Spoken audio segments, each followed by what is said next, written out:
Okay. Everything's working? We're okay. Um, uh, OBS was, for whatever reason, not picking up my microphone, so I had to reset it. We're good. We're good. It's all fixed. You should be able to hear me now. I don't know what on earth is going on with OBS. Ever since the recent update, uh, it'll test fine, and then after a little while of running, it will just stop. I don't know why. But we don't appear to be muted anymore, so we should be fine. We're going to go after offensive realism? Yes.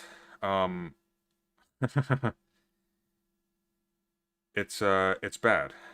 It takes for granted the frame of reference that someone like Kenneth Waltz is going to use. And it modifies it slightly. But it's bad in its initial framing.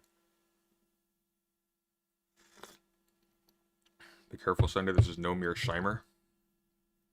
I've been calling him Mearsheimer all week, so agreed there. Alright, so what's on the itinerary tonight? I'm going to have Brooks on for about an hour. We're going to go over this. We're going to respond to it. Basically, what we're going to do is we're going to go through as much of Mearsheimer as we can, and this will not be the only night we do this. It has been a long time since I've read anything about him, much less by him.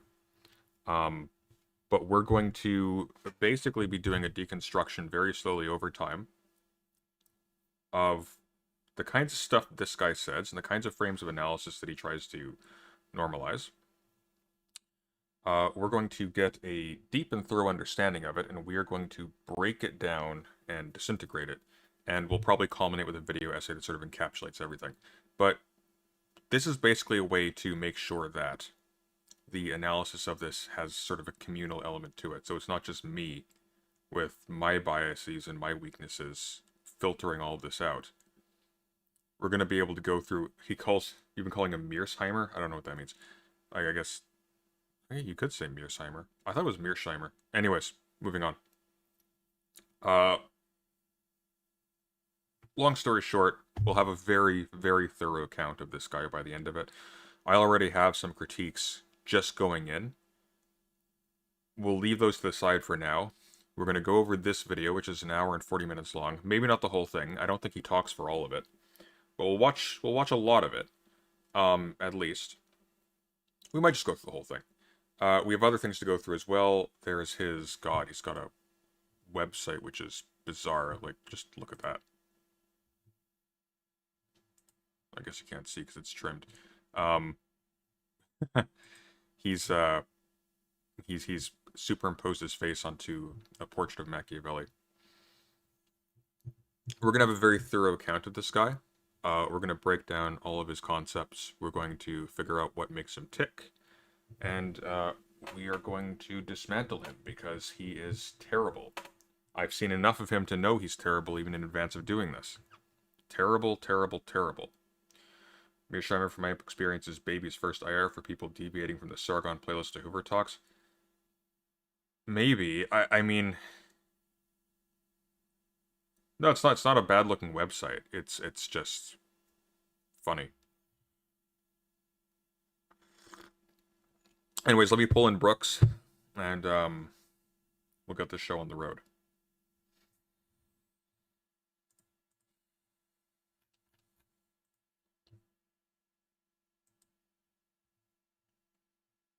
Hello. How are you doing? I'm quite well, thank you. How are you? Surviving. Oh, you went silent there. That's weird. Let me turn up my gain a little bit. You can get me a bit more clearly, I think. Is that better? Oh, yeah. Maybe a tiny, tiny bit down, actually. Just a smidgen. All right. I can do that, too. I think where you're at right now is perfect. All right. So, excellent. So, yes, barely surviving and caught a stomach bug the last couple days. We just lost the connection. It's been no fun. We just lost the connection. We're now in the red. Okay, now we're good. God, this is annoying. OBS is being finicky tonight. Oh, you got a stomach bug. That's... Oh, great. Yeah. Been super feeling like shit. Isn't that great? Yeah, so naturally you wanted to come on for an hour to talk about a terrible international relations theorist. Well, I figured if I was going to have diarrhea later, I should at least blame it on someone, and I think this is a very good person to blame it on. Fair enough. All right, I'm going to share the screen with you, and then we'll just dive right in. Sounds great. All right, chat, let me know if you can hear Brooks. Let me know if you can hear me. Let me know if the stream dies, because OBS has been ridiculous. 3, 2, 1, let's go. And hello, chat.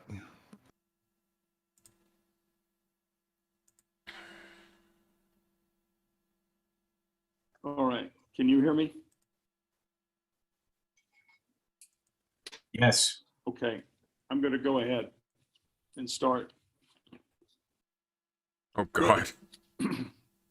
Well, I'm set. Committee Let's for the do it. Republic sent out an invitation last week for our March 24th salon on the role of the reserve currency in American foreign policy. With the vaccine and mask restrictions lifted, we're going to go back to the Metropolitan Club in person, but also going forward have the Zoom option as well. So I'm now in Mexico on vacation. Putin obviously didn't plan his invasion of Ukraine with my vacation in mind. But we felt we had to convene a special salon to discuss what is turning out to be the most dangerous geopolitical crisis in Europe since World War II. Bunch of bald men The convene a two salon. pros Amazing. with us tonight will provide a more nuanced and historic perspective on the crisis than has been provided by any government or the mainstream media. The situation in Ukraine raises profound questions. Who in the US government decides the question of war and peace? Does any nation have a moral or legal right to a buffer? The only nations which assert such a right are big powers, the validation of the iron law of the universe, that the strong do what they will and the weak suffer what they must. I hate this use of that quote, by the way. If anybody's actually read Thucydides, here's what's sort of important to keep in mind. This is what the Athenians said to the inhabitants of the island of Melos during the Peloponnesian War, and they did, in fact, basically just have their way with the Melians after having that dialogue, because they were laying siege to them because they refused to take sides against the Lacedaemonians. Here's the thing, though. The Melians may have been enslaved and destroyed and all that stuff, too. But then the Athenians lost the war. And Thucydides records this. So this is not an iron rule. The strongest powers can absolutely do wrong things. This is not Thucydides' position. This is a recording of a conversation that had been... It's a reconstruction, really, of a conversation he was not present for. But that's not Thucydides' statement. That is specifically put into the mouth of participants in a dialogue. It's sort of like saying, because Socrates says something in the Republic, therefore that's Plato's position. That's not true. If that was Plato's position, well, we don't know what Plato's position is really on anything, because we don't have treatises by him, we just have dialogues, but that's the point. The argument that's actually being made is brought out as a result of the exchange as a whole and its context, including what comes afterwards. It's not just, somebody who seems like the main character says a thing, therefore that's Thucydides' stance. This is not an iron rule of anything. In 1949, Senator Robert Taft voted against the NATO treaty on the grounds that the U.S. enjoyed a nuclear monopoly and should remain true to our founding tradition and avoid entangling alliances and resist going abroad in search of monsters to destroy. We rebuffed the Soviet Union when it asked to join NATO in 1954.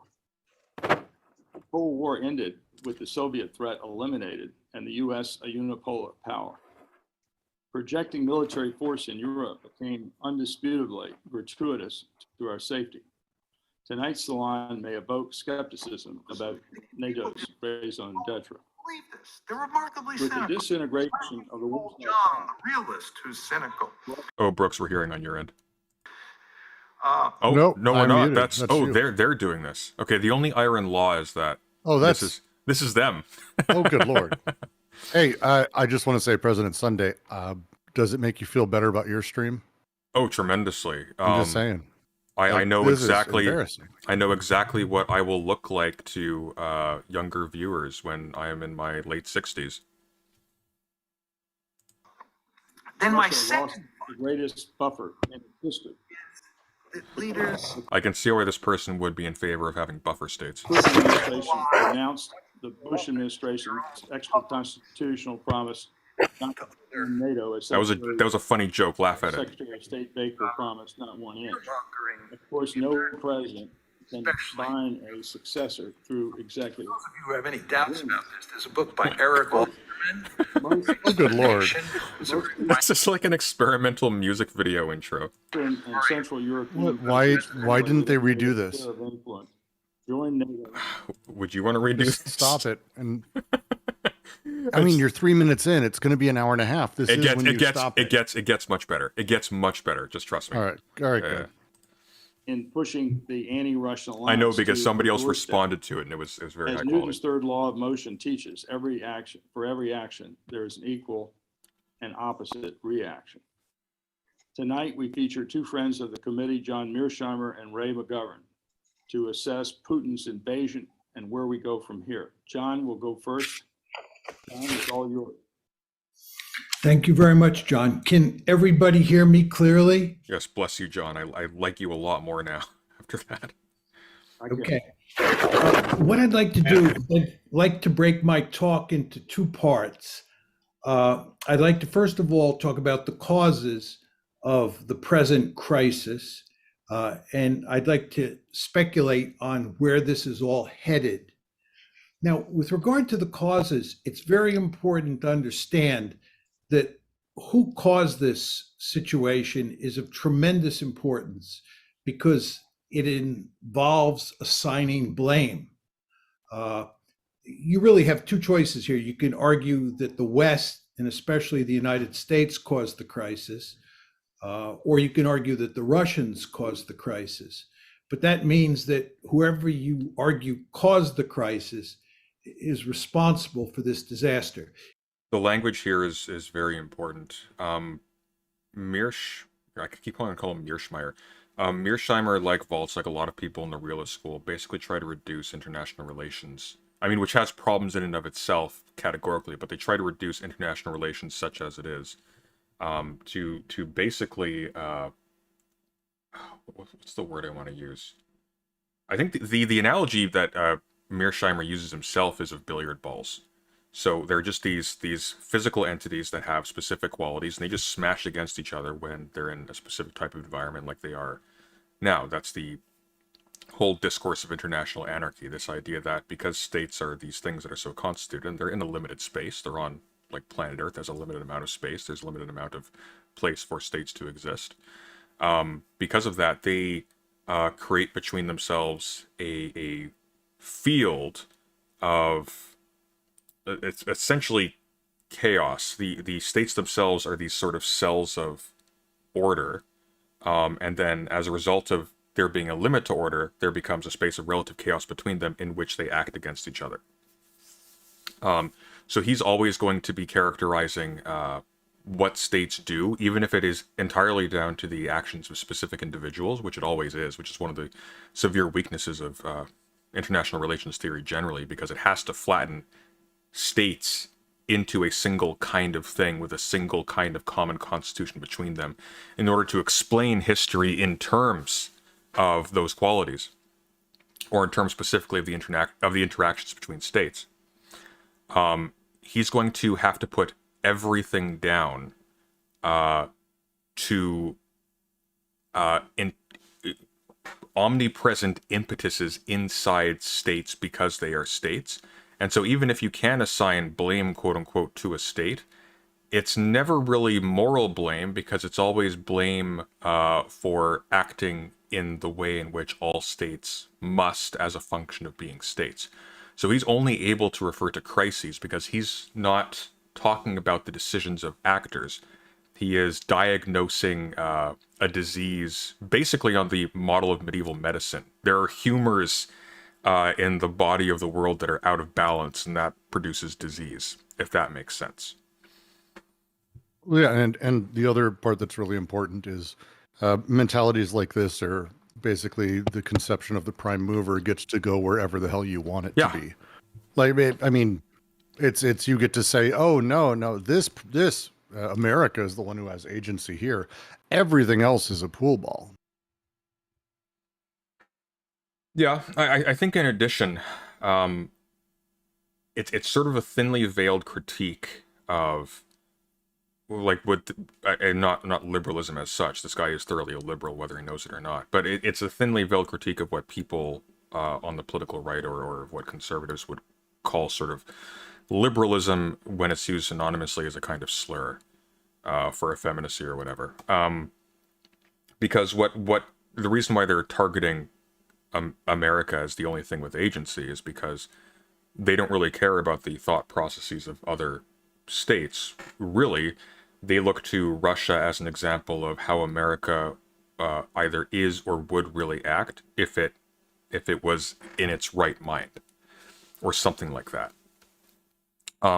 People who critique Russia on moral grounds are just naive because morality simply doesn't apply in international relations. And there is a point there to an extent. However, it's not the point that he thinks it is. It's not that, morals simply don't matter in this in-between sphere because we've metaphysically decided that it is so. The point is that you need some kind of stable situation or to have the kind of like social furniture for moral maxims and whatnot to even make constant sense. The thing is, we have those. Even in international relations, and you can always appeal again to the rationality of the action in and of itself, because there is even on a purely cynical level, there has been a tremendous cost to Russia as a result of this. It's just a highly reductive scheme, and as a result of that, he's effectively going to give an account of history that may as well be referring to the contents of an Age of Empires CD for how much it actually applies to the real world. Like literally, these people will construct ingenious systems that have a perfectly consistent internal logic that is completely boring and has no applicability to the real world, because all it can do is filter data to bolster the appearance of rigor in the categories it's deploying, and then play that out. And then the bad stuff that happens, they can pretend confirms the theory, and they just ignore everything that doesn't. It's all just too messy and uncategorizable. And it is important to understand that this is a disaster. Ukraine has lost Crimea. It's, in my opinion, going to lose the Donbass. And the only interesting question to me at this point is whether it's also going to lose more territory in the eastern part of its country. Furthermore, Ukraine's economy is wrecked. Its cities are in the process of being wrecked. The international economy is going to be badly affected by these events as they go on. This is going to have terrible consequences, I think, for the Democrats in the fall. Furthermore, it makes it difficult for the United States to pivot out of Europe and pivot to China, where there is a potential threat, which is China. Furthermore, we're driving the Russians into the arms of the Chinese, which makes no sense at all. And all at the same time, we're making Eastern Europe a very unstable region, and therefore forcing us to, if anything, up the ante there. He's talking like Russia wasn't discreetly courting China for the last year in preparation for this. So this is a disastrous situation. So the question of who caused it and who bears the blame really matters. Now, the conventional wisdom in the United States and in the West more generally is that the Russians are responsible for this. And in particular, Vladimir Putin is responsible. As I'm sure almost all of you know, I don't buy this argument at all, and I haven't bought it for a long time. Which is profoundly stupid, because it increasingly appears like actually Putin might be uniquely responsible even within Russia, because he seems to have gone against the interests of making Russia's military effective in the first place and fit for the task he set it to without their knowledge, it increasingly appears as well, by filling his government with yes men who don't actually know or care how to keep the Russian military effective for such an action as they took in Ukraine, which is one of the reasons why they've had so many logistical problems. And following on from that again, he appears to have done this largely without the go-ahead of a large part of the Russian government. In fact, it seems like he has done this to a lot of their surprise, judging from what I have read. I understand these Russian soldiers were basically only told their targets once they had entered Ukraine. They didn't even realize there was an invasion happening. So I don't know why he wouldn't buy this. Don't forget the oligarchy that apparently he left out of this Sorry, as that's- well, that's- who that- seem to be yeah, very, yeah. very Yeah, like it's an extraordinary thing. Not only the military, which seems like they were unprepared and they didn't even know, all the way down to the soldier. It's a very silly thing to say that Putin. Yeah, I'm just echoing what you're saying. I'll just be quiet. no, it's fine. Well, I mean, here's the thing too. People have been saying like they think this guy's a Russian propagandist. It's actually a bit worse than that. This is actually very par for the course in American political science and especially in international relations. There's a couple of things going on here. One, this is just again like typical sloppiness for that discipline, which largely relies upon reified notions of the state, the idea of an international state of anarchy between states, all that stuff. There's no reflection whatsoever on what the state means. There's a really good thing by I can't remember his first name, but it's something Ashley called the Poverty of Neorealism, which I highly recommend as well. This is from my professor. This is a very good critique of the state of international relations theory. It's a little bit older, but most of that material again is from like the 70s. Inside Outside, International Relations as Political Theory by Robert Walker is extraordinarily good. I think you can get it on LibGen, but probably shouldn't tell people to rob my own professor of book royalties, but you can only get it used now anyways. Point is, he's trying to valorize his own theory by brute forcing it into current events that they don't really apply to. In fact, they don't really apply to anything because the theory is bullshit. But you don't need to be a Russian propagandist to do exactly what this guy's doing. You just need to be part of a department that is largely incestuous and doesn't admit much actual critique. They regard most, or at the very least, it's very frequent that you will see attempts to critique a lot of the categories that are taken for granted in international theory departments, international relations departments rather, as examples of sort of postmodern relativism or whatever. Just they treat it as stupid when they themselves are some of the most retrograde theorists in political science right now.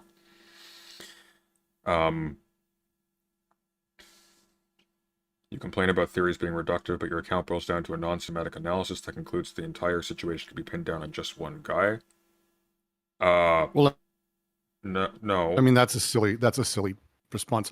There is absolutely no saying that this is solely Putin's fault in a vacuum. Everyone else is clean, but it is very crisp and clear, and I think very reasonable to say that Putin did this and that he had a choice and that this was not necessary for the reasons he's giving or any semblance of justification for what we would say is a reasonable response to any semblance of aggression.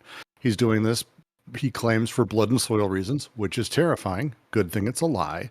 He's doing it simply for the overall, I guess, economic reasons to gain the material wealth that is unearthed, you could say, in Ukraine, in order to sort of keep that going. It's something Putin has done literally every handful of years, and whenever his numbers drop, since 1999, since literally he came into office, invades a place, takes it over, extracts resources, ethnically cleanses. A few years later, gets bored, needs to do it again because the economy is shitting because they base their entire economy on oil. There's a lot of factors in there, certainly. But the idea that NATO forced his hand in this case is silly. It's just silly. There are pressures, but yeah. In my opinion, the West bears primary responsibility for what is happening today. And it was largely a result of a decision in April 2006 to make Ukraine and to make Georgia a part of NATO. We were going to integrate Ukraine into NATO come hell or high water.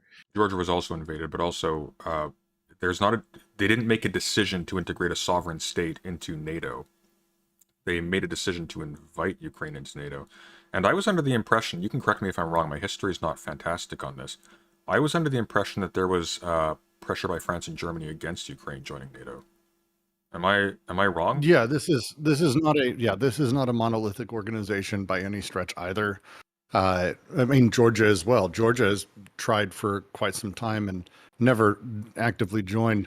You might be able to go, hey, I figured out why they want to join and have a military thing, because they do get, invaded and ethnically cleansed. But no, there's internal fights about all of this within NATO, about even doing the first semblance of expansion all the way through. I think Georgia didn't even have everyone. There were some issues with all of that. Now, the Russians said at the time that this is categorically unacceptable. The Russians made it clear that they had swallowed the first two tranches of NATO expansion, the 99 expansion and the 2004 expansion. But Georgia and Ukraine were not going to become part of NATO. There were basically two, just real quick, there were basically a handful of times in history where we had a bunch join at once. Like, that's why it's fair to call them tranches, because it was like groupings of like 3 or 4, or I think the second was 5, where it was just a grouping. So the first time Russia was not super happy about it, but also, to be fair, Putin wasn't exactly unhappy. He wanted to join. He made the comment publicly, why not allow Russia to join, then we can end this military standoff, blah, blah, blah, which I think, there's questions of whether or not there was any sincerity there, but well, I mean, it seems he wasn't. It seems patently obvious what that would be. It'd be the same reason why large countries with imperial ambitions want to go into the Security Council, because it means you can veto any action that would prevent your aggressing activity. Same deal here. You're a part of NATO. It's like, well, is NATO going to fight itself? Yeah, like it's And they said this. Sorry, go on. No, and again, it's regardless of how it may be, 1999, the reason that this started happening is because Russia invaded Chechnya, and began ethnic cleansing Muslims there. Like, these things don't happen for no reason. It's not like the U.S. is walking around with bags of candy in a van and the children, the little young countries come running.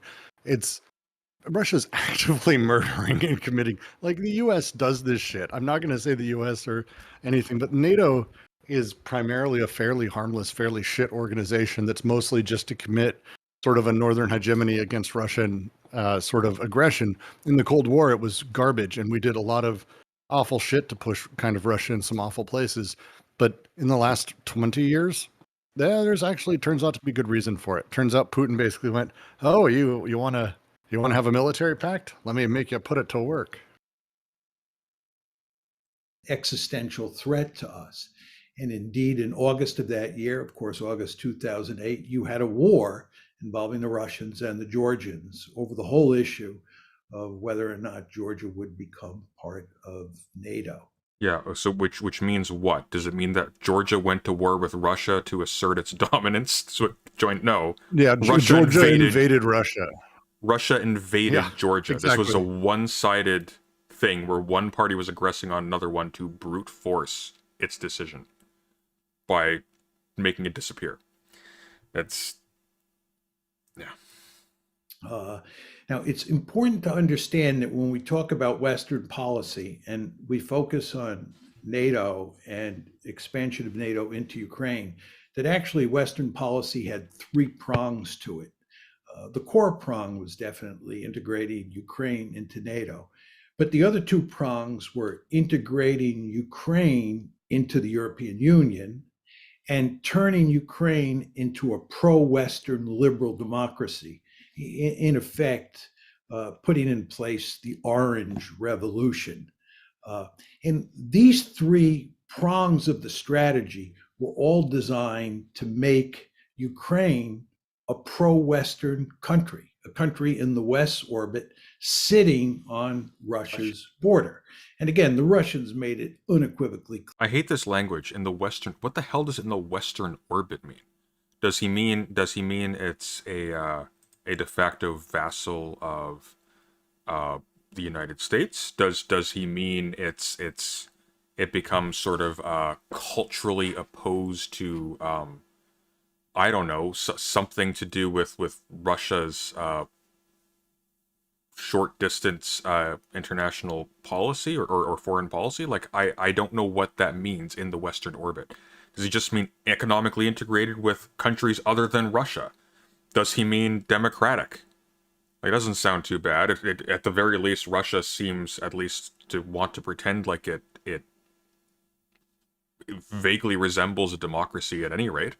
What the hell does that mean in the Western orbit? The West is a direction. You don't orbit it. Clear at the time that this was not going to happen.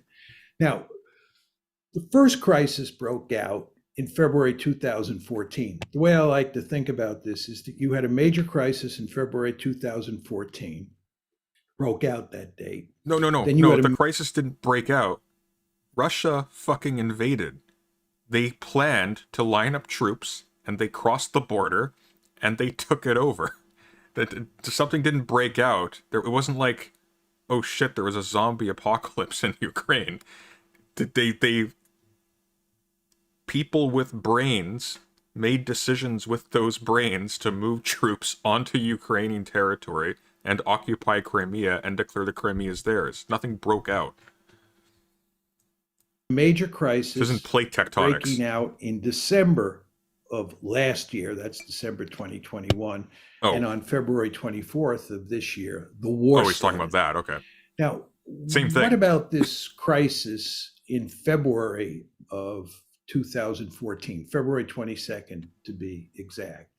It was precipitated in large part by a coup that was supported by the United States that took place in Ukraine and resulted in a pro-Russian leader, President Yanukovych, being overthrown and being replaced by a pro-American prime minister.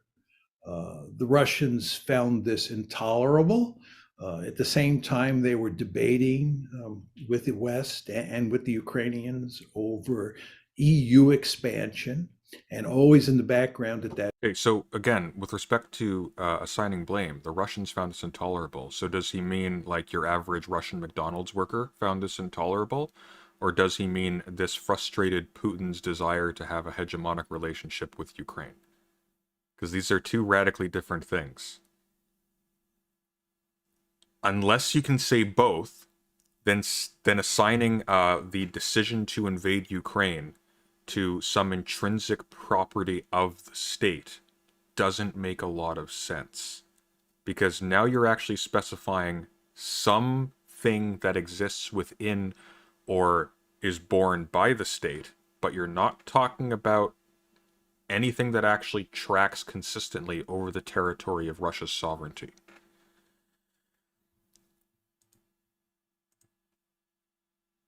In addition to that, why on earth is it an argument rationalizing Russia's decision that they found it intolerable that another state swapped out through whatever means its internal processes or the disarray thereof swapped out their leadership? Why is that Russia's business at that level? If a state has a revolution, does that mean that the international community should just regard it as fair game and whoever gets there first owns the state? like think about it this way. People talk about this like it's this sort of opens up the possibility for Russia's occupation being legitimate or Russia's invasion being legitimate. That there was somehow some kind of unethical that Yanukovych. I keep wanting to say Yanukovych. I'm sure it's pronounced that way, but Yanukovych. I'm sure I'm wrong too. I don't know how to speak Ukrainian or Russian. That Yanukovych, the coup that ousted Yanukovych, was somehow legitimate. Therefore, there's some legitimacy to Putin going in. Would there therefore be legitimacy for Poland going in, or for Germany going in, or for? Why does Russia get dibs? Like, explain this. Ukraine is a different country. It has a different language. It has a different system of government. It has different, it's a separate state. Why on earth would the fact that there was a revolution within it, regardless of what you think about it, license another state to perform precisely the same coup again? Did the Ukrainians vote to be invaded by Putin? At that point in time was NATO expansion. This blew up, and it had two consequences. One is that the Russians, in effect, took Crimea away from Ukraine for themselves. They had no intention of ever letting Sevastopol become a NATO state. And the second thing that happened is that the Russians helped foster a civil war in eastern Ukraine. And of course, that civil war festered well after 2014. But the crisis really blew up in 2014. Then, starting about mid-year, and really heating up at the end of last year, I would say in It's not Russia's fault. This is the result of Russia fostering a civil war in Ukraine. December 2021 was a second major crisis. And the question is, what caused this crisis? And in my opinion, it was caused largely by the fact that Ukraine was becoming a de facto member of NATO. It's commonplace in the West, especially in Washington these days, to say that Ukraine had nothing to fear regarding, the United States had nothing to fear. Russia had nothing to fear regarding Ukraine becoming part of NATO. And Russia had nothing to fear because NATO was doing nothing to move forward Ukraine's incorporation into NATO. I think in a de jure sense, that's absolutely correct. But in a de facto way, that's wrong. What we were doing was we were arming the Ukrainians. And you want to remember, it's President Trump in December of 2017 who was under great pressure, who decided to arm the Ukrainians. So we were arming the Ukrainians, we were training the Ukrainians, and we were forming ever closer diplomatic ties with the Ukrainians. And this spooked the Russians. It especially spooked the Russians in the summer of last year. It spooked the Russians, who proceeded to invade Ukraine, that the United States was arming Ukraine. I want to understand how we were arming them. I am aware that we sell weapons to everyone. Did we? Again, my understanding and what I've read, which may be flawed. I mean, it's all possible. Is this ultimately that Trump did actually withhold a great deal of aid to Ukraine and that capital that would be used to buy weapons, and ultimately did allow, I want to say, sub $50 million of weapons to be sold, which is nothing. It's actually so little, it's almost why bother. I'd love to, if it, I'd love to see otherwise. I'm just interested to. So there's two things here. First of all, that's my understanding of the time frame. Yeah, so there's two things that I would say to this. The first is, didn't Ukraine also get rid of their nuclear arsenal during this time? And secondly, even now, it's a big deal that they're suddenly getting, is it Poland's old anti-air machinery? But more to the point,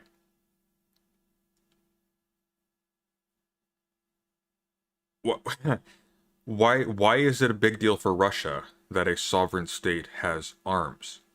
Isn't the entire basis of deterrence that every state is armed? So Russia is offended at the idea that Ukraine has the capacity to deter a Russian invasion. Is the only logic I can see from this, unless unless he actually is trying to contend that the U.S. was arming Ukraine with intents of having Ukraine invade Russia as either part of a united effort or as a pawn. That's insane. Grimes says, I recall that the Gray Zone said that the weapons sold to Ukraine are still in their crates because they can't even be used, as nobody knows how. That's interesting if that's true. I buy that entirely. That's the joke of everyone angry. We left all these weapons behind in Afghanistan. That the people are they're all useless and they all fall apart and they all need so much training to just maintain or fly that people aren't really worried about that. It's not far off from this. Again, it wasn't a significant amount of weapons. There wasn't some huge push. I mean, Trump was very clear that he didn't want to do this. And I mean, again, the president at the time, who I saw someone in chat earlier say he was not pro-Russia. He's absolutely beyond pro. He wanted to make Russian the official language of Ukraine, which, by the way, they speak Ukrainian, which is hilarious to me that would be considered not like a pro-Russian move when it's quite literally that. He refused.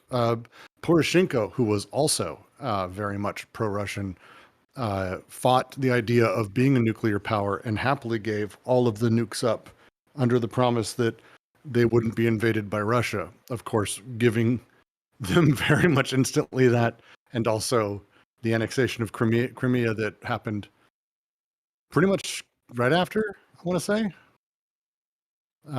So yeah, fun times. He's also conveniently skirted over the coup, pointing out that no, it wasn't a majority that got Yanukovych out, as if like it's ever a majority of people who physically get Yanukovych out.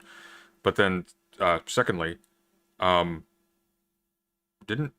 Yanukovych shooting protesters? Like, shooting them. It wasn't like what you see at like and these are bad too, like riots in the United States where there are police being, belligerent and brutal with protesters and they're hitting them with sticks and whatnot and shields. They were shooting them.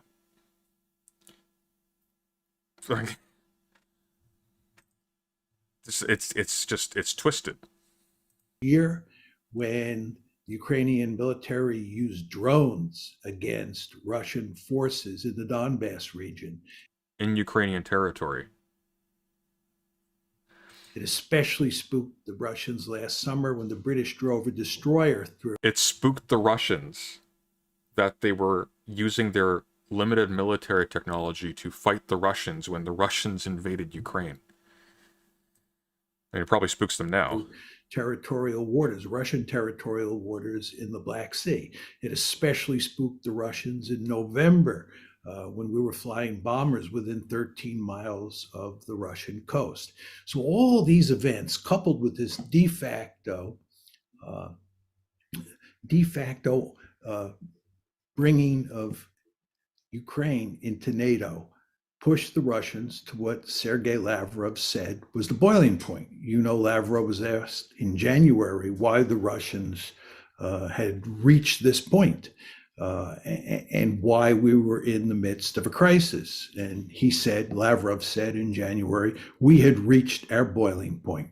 First expansion of NATO, second expansion of NATO, and then all of these events associated with Ukraine. The Russians had it. So you had a crisis of massive proportions, which of course... Well, actually what happened was Russia didn't get its own way because it wanted to be able to reabsorb Ukraine without resistance, violently. And they saw that this was going to be an increasingly distant possibility if they allowed Ukraine to continue being an autonomous state as it was. And so they invaded. This wasn't Russia being aggravated like somebody poking a tiger. This was Russia wanting something and not even Russia. This was specific tiny elements in Russia with imperialistic ambitions, wanting an easy wanting an easy takeover of Ukraine, realizing this was going to become increasingly difficult as time went on, and just making a move while the iron was still hot, as it were. Resulted on February 24th in the Russians invading Ukraine. And we are now in the midst of a real war. This is not just a civil war in eastern Ukraine, which is what we had before February 24th. We now have a real war. So this brings us to the question of what is the conventional wisdom on this subject, and how do I think about the opposing argument? Well, technically, we've had a real war since at least 2014.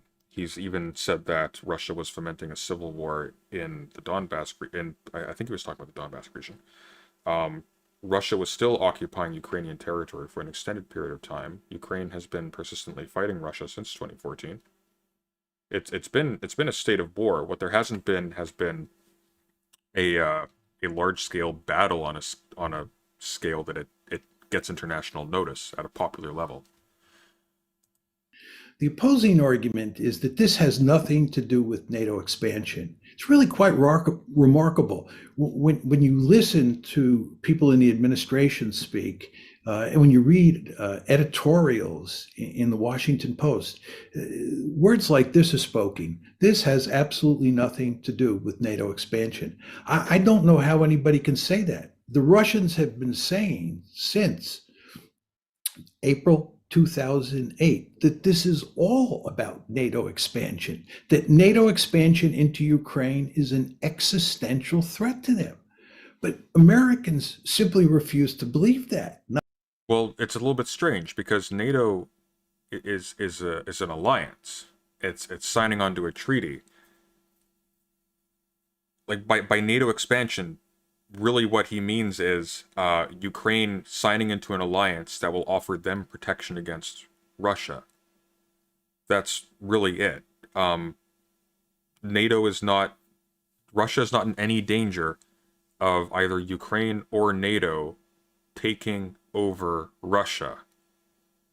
At no point ever is a defensive alliance of a bunch of tiny European states and the United States going to invade Russian territory.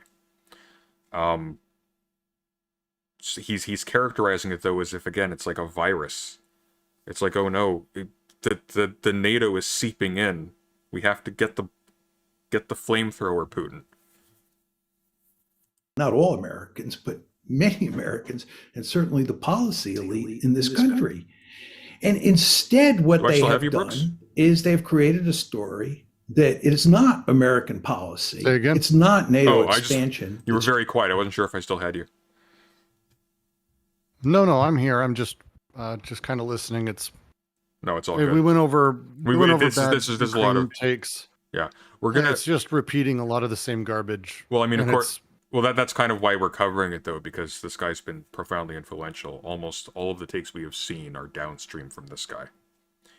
Yeah, well, it's, again, his core world political view, and I think he even mentioned it, is that all nation states are by nature aggressive, and there is no overwhelming larger rule between nation states. I think he calls it the world and anarchy of nation states, something like that. It's called it's called the discourse of or international anarchy. It's called in critics of that frame of analysis the discourse of anarchy.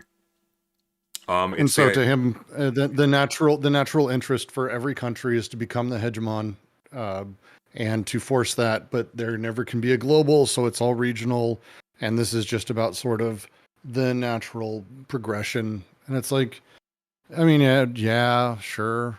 But I mean, there's a lot of countries that doesn't really apply to, so I don't know. It's a very weird, sort of silly thing that he's constantly been pushing information into to prove it, despite there being a lot more complex contingent reasons behind sort of every event he comes up with. Driving this train. Instead, it's Vladimir Putin.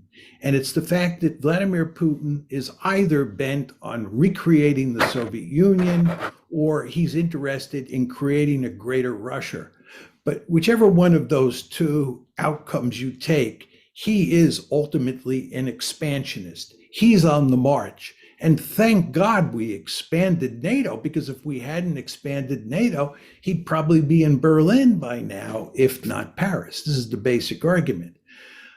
He is an aggressor. There are a number of problems with that argument. First of all, before February 22nd, 2014, nobody was arguing that he was aggressor. Because he hadn't aggressed yet. It's like, it's crazy. Before he invaded another country, nobody called him an invader. Go figure. Nobody was arguing that NATO expansion was required for the purposes of containing Russia before February 22nd, 2014. I mean, that's literally what NATO exists for, though. We didn't think he was a problem. And in fact, Like, it was explicitly for containing Germany and I mean, Russia. that's just not true. I mean, again, Putin has been an aggressor, has invaded and ethnically cleansed multiple countries. Right, yeah. I mean, the state of Russia has done awful shit over the last 20 years. So again, if you want to talk about 100 years of history and how NATO over time did awful shit, sure, we can have that conversation. But there's a region, Georgia and others did what they did when they did. And there's a reason that people did it opposite Chechnya, opposite Georgia. And there's a reason right now there is a massive rush to join NATO again. It's almost like Putin is literally giving the reason for people to join by invading and ethnically cleansing countries. It's a very, again, silly way to sort of reverse this.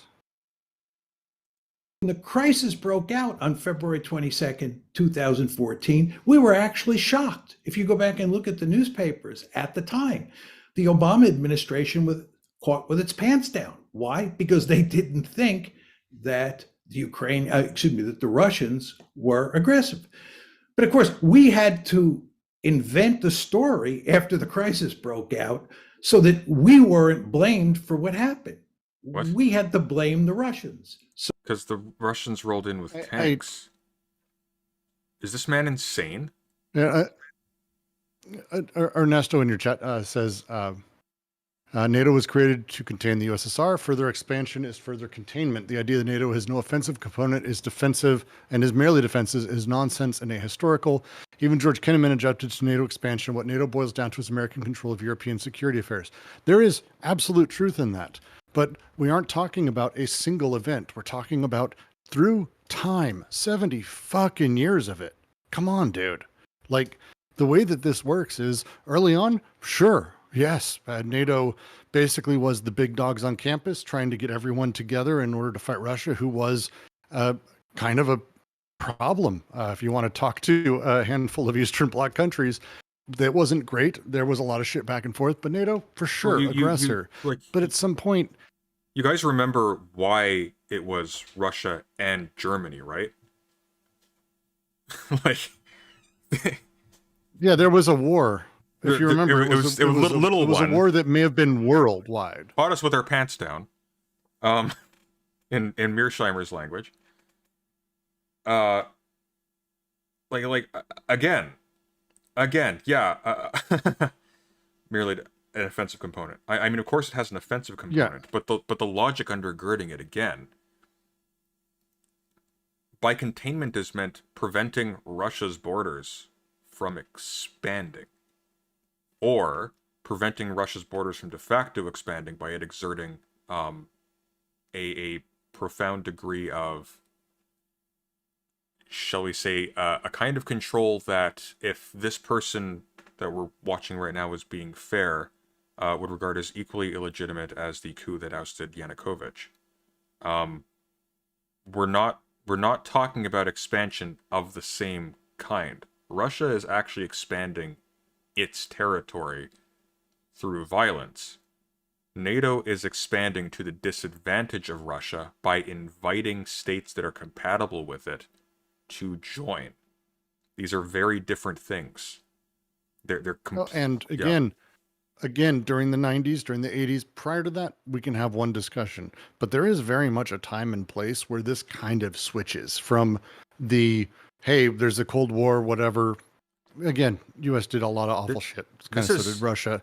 Yeah. But right now, where we're at is it's a bunch of very tiny countries that literally just want defense.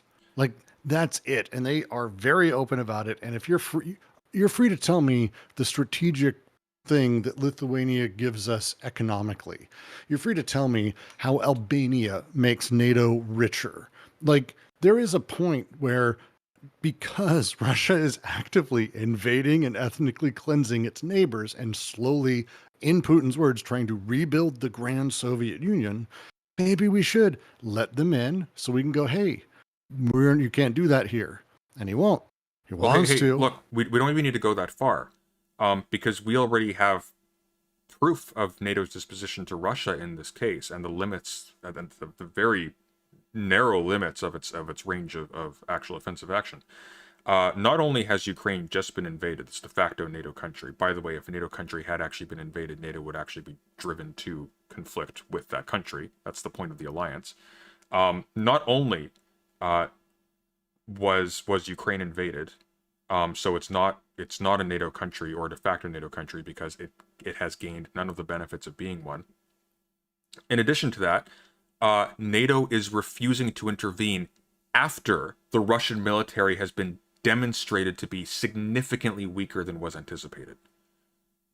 If they had any motive whatsoever to attempt to actually materially encroach on Russia in like in an actually offensive way, now's the time. Russia's tied up in a little European Vietnam at the moment. This has gone on for way longer than they anticipated. It is costing them greatly. The fact that small little gestures like funds and small arms and like old machinery that's being cycled out is being granted to them, in itself suggests a degree of confidence in their ability to hold out a little while longer. This is NATO does not just invite people into it. Yeah, case in point, like Ukraine, if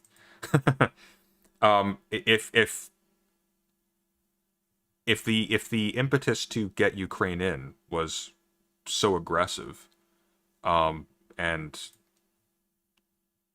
so cynical, why and for that matter so strong, why wasn't Ukraine a member of NATO prior to this taking place?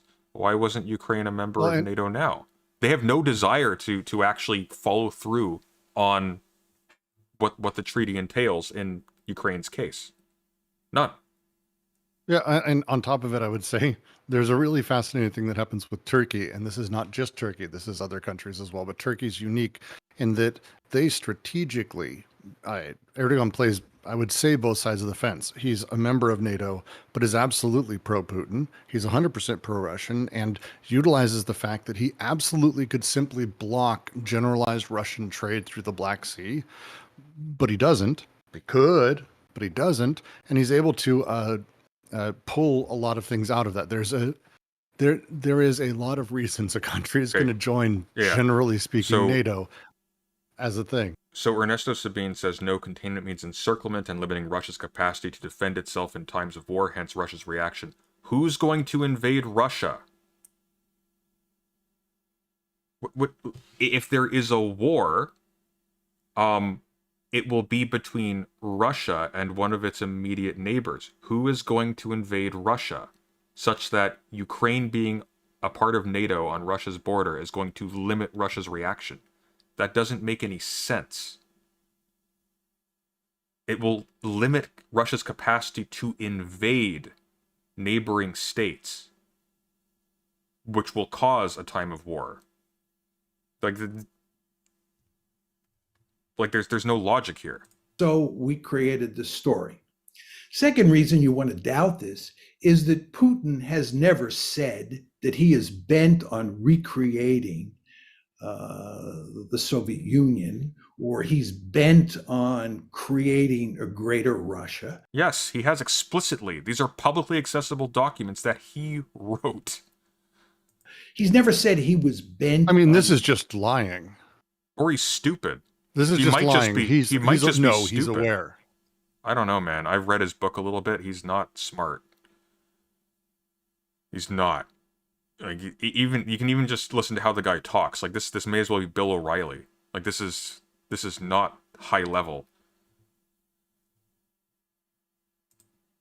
Like at the end of the day, look, like you have philosophy professors who are just taking this guy at his word. The fact that this guy is embedded in a university guarantees nothing with respect to his intelligence or his rigor at all. He might actually just be a dumbass. That's completely possible. conquering Ukraine and integrating it into Russia. There's no question that in his heart, he thinks that it would be appropriate for Ukraine to be part of Russia. In his heart. Because he wrote it down. Why do you think you have access to what's inside Putin's heart? Did he like have tea with you and just open up? He's made it clear he'd love to bring back the Soviet Union. But he's also explicitly said that in his head, he fully understands that this is a bad idea. What? So if you look at what he said, there's no reason to think he's bent on recreating Soviet Yeah, Union. this is what a son of a bitch does. Like, this is what a son of a bitch does. I don't know how else to describe it. He never said those literal words because he doesn't speak English. So there you go.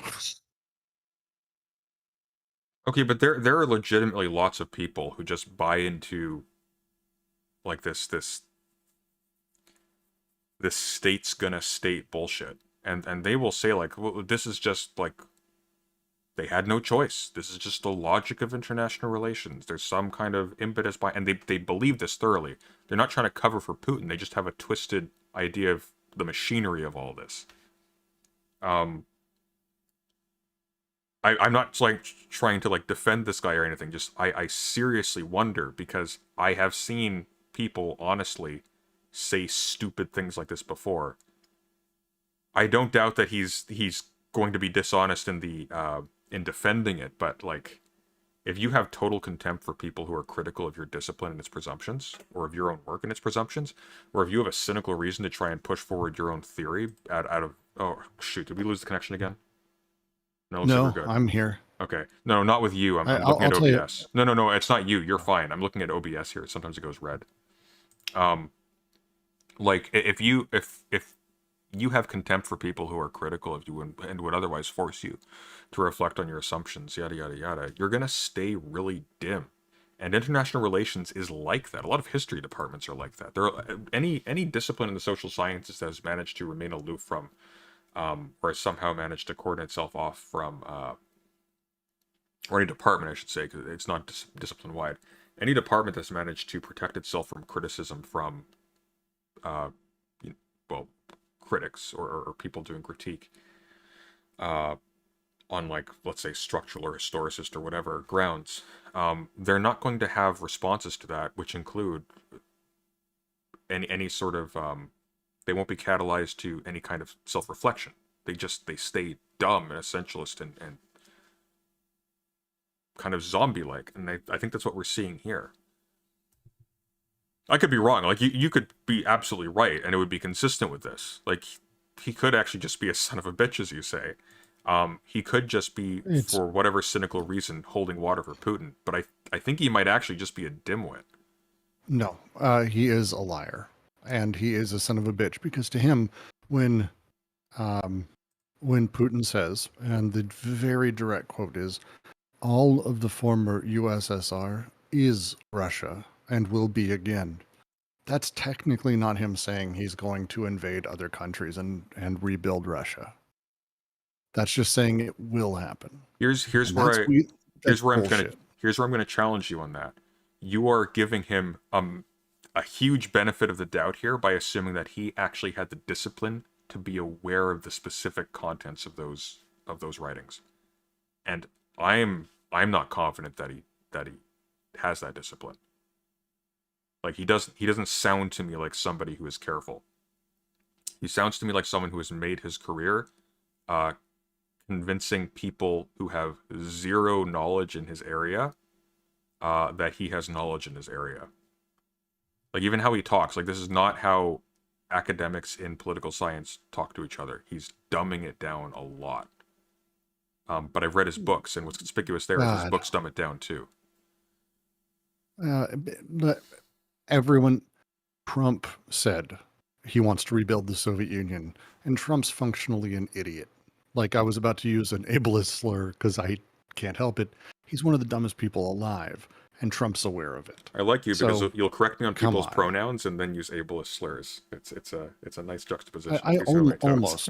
almost. It happens when you're 40, when you grew up in the 80s and 90s, and there's a lot of Ages, words you have to too. train yourself out of using. Okay, Oh, I'll tell I you what. just against myself. Just because I hate him, will you accept a compromise? He is both an idiot and a liar. Yeah, he's both. That's fair. We're creating a greater Russia. To take this a step further, he doesn't have the capability. He doesn't have the capability. We know for that two now. reasons. First of all, he doesn't have a big enough military. This is a country whose gross national product is smaller than Texas's, right? This is not the former Soviet Union in its heyday.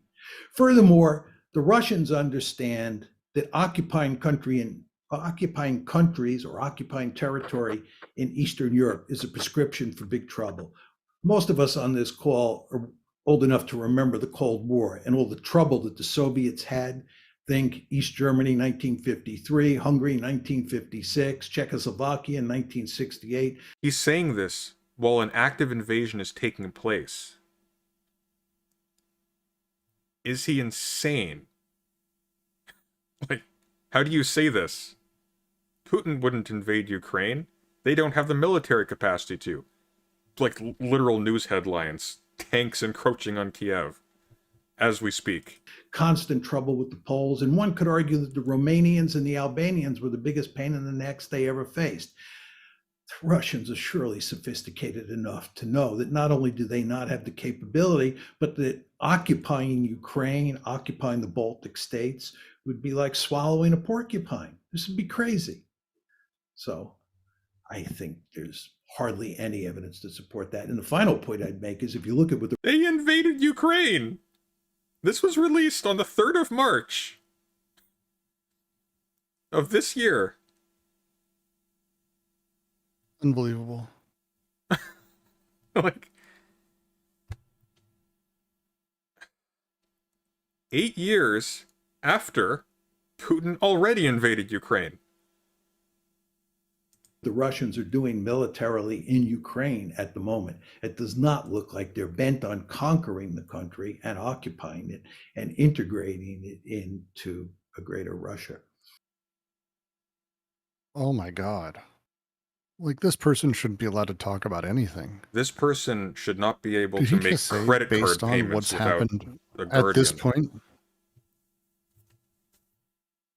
The idea. Well, that hang on. Russia- Forget what just happened. We are talking. Forget. Let's imagine that the ongoing invasion right now didn't take place. That's actually an expansion of an invasion that was already ongoing because Russia took Crimea using the same methods in 2014. So, how do you say this with a straight? Like it almost seems preposterous even to ask, how can you say this with a straight face? It's so insane. Like, is this a joke? You see what I mean though? Like this doesn't seem like some weasel cleverly like twisting words to protect the interests of somebody who's paid him off. This seems the true believer. Insane. But anyway, here we are. And I think everybody is very interested in the question of where we go from here. So let me say a few words about that. I am very First interested of all, in let that me question. start with U.S. policy. U.S. policy is to double down.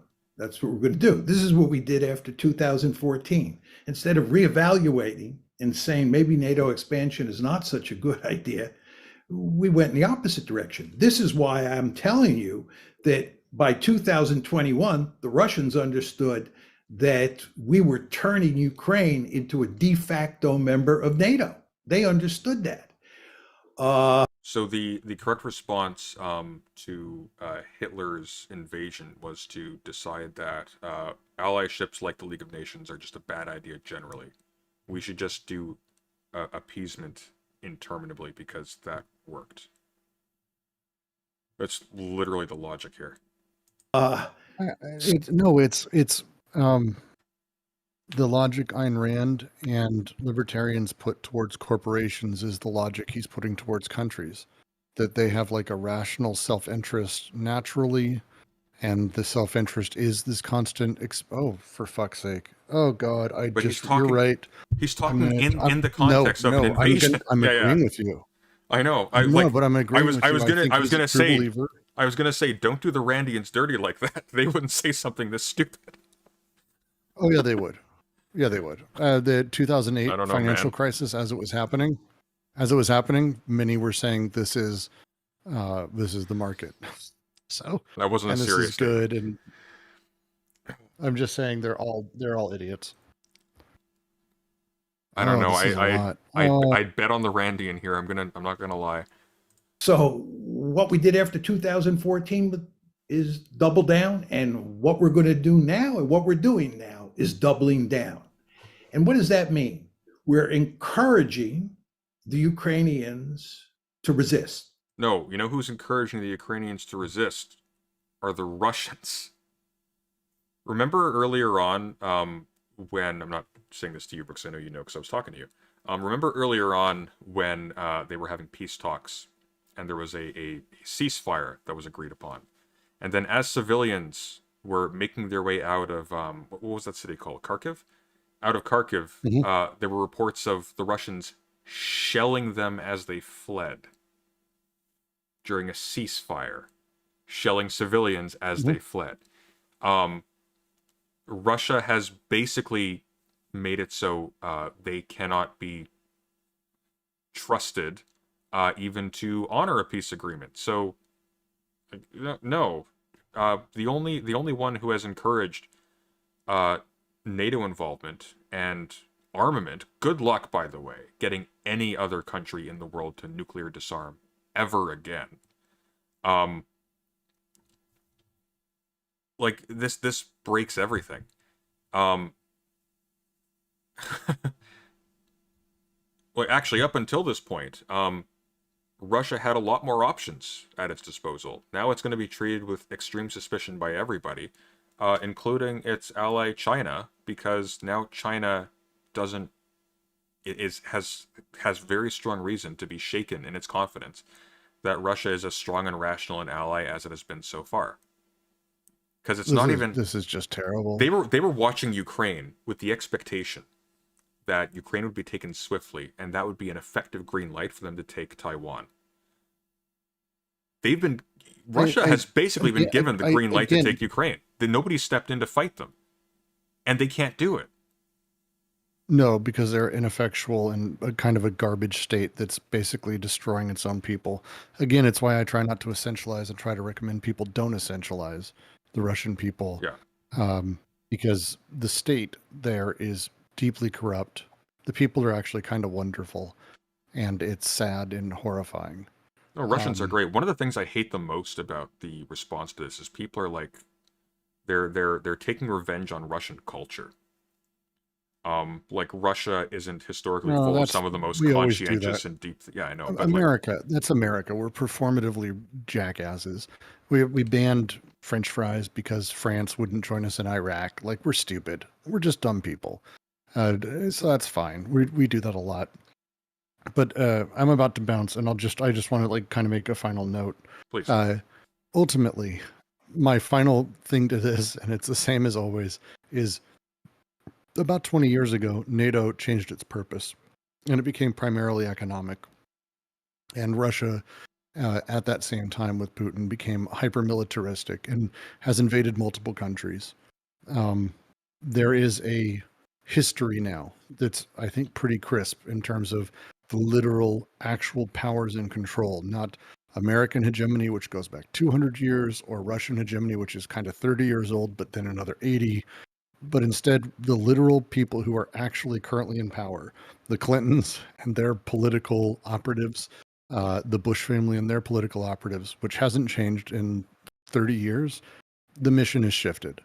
And the odds, and I mean this, and you may call me a realist, an optimist or whatever, the odds of NATO invading Russia is zero. We're an ineffectual garbage state at best. We're very good at invading countries of brown people and killing a lot of them and then doing nothing, because it turns out you can't hold it. Even with all the money in the world and the best training, you can't hold these. And Russia has just constantly invaded and invaded and invaded its neighbors. And this is the way it goes. Like, this is just the setup. Yeah. Well, you need a combination of like the power of the United States and also the cruelty to do that, and we can't sustain that. No, to be clear, like we do have, by we I mean you, of course. Canada is only cruel to the people who lived here. But well, that's not true. We did some bad stuff in Afghanistan too.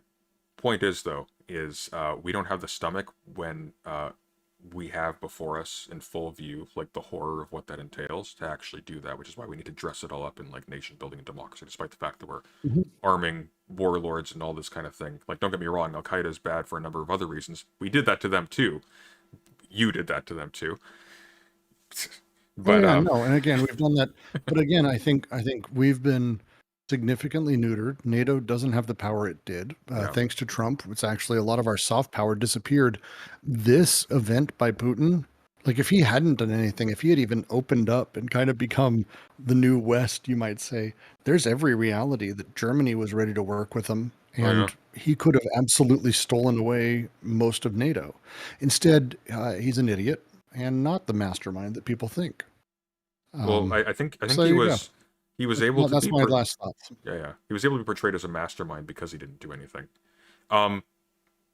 Thank you very much, Brooks, for coming on. Do get better and Always fun. Take it easy. Yeah, no, it's always great to have you on. It's always a blast. Yeah, well, Talk to have you a good guys. night. Take care. Talk to you soon. Bye, chat.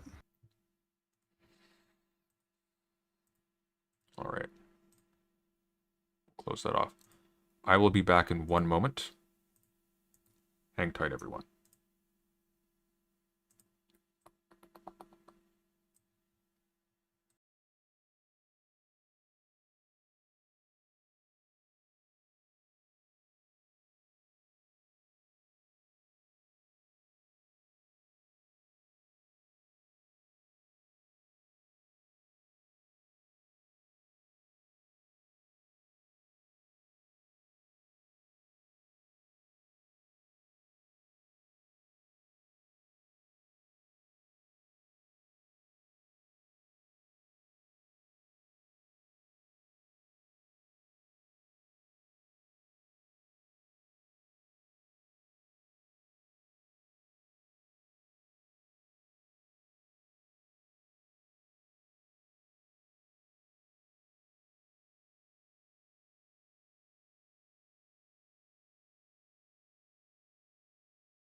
All right, let's continue.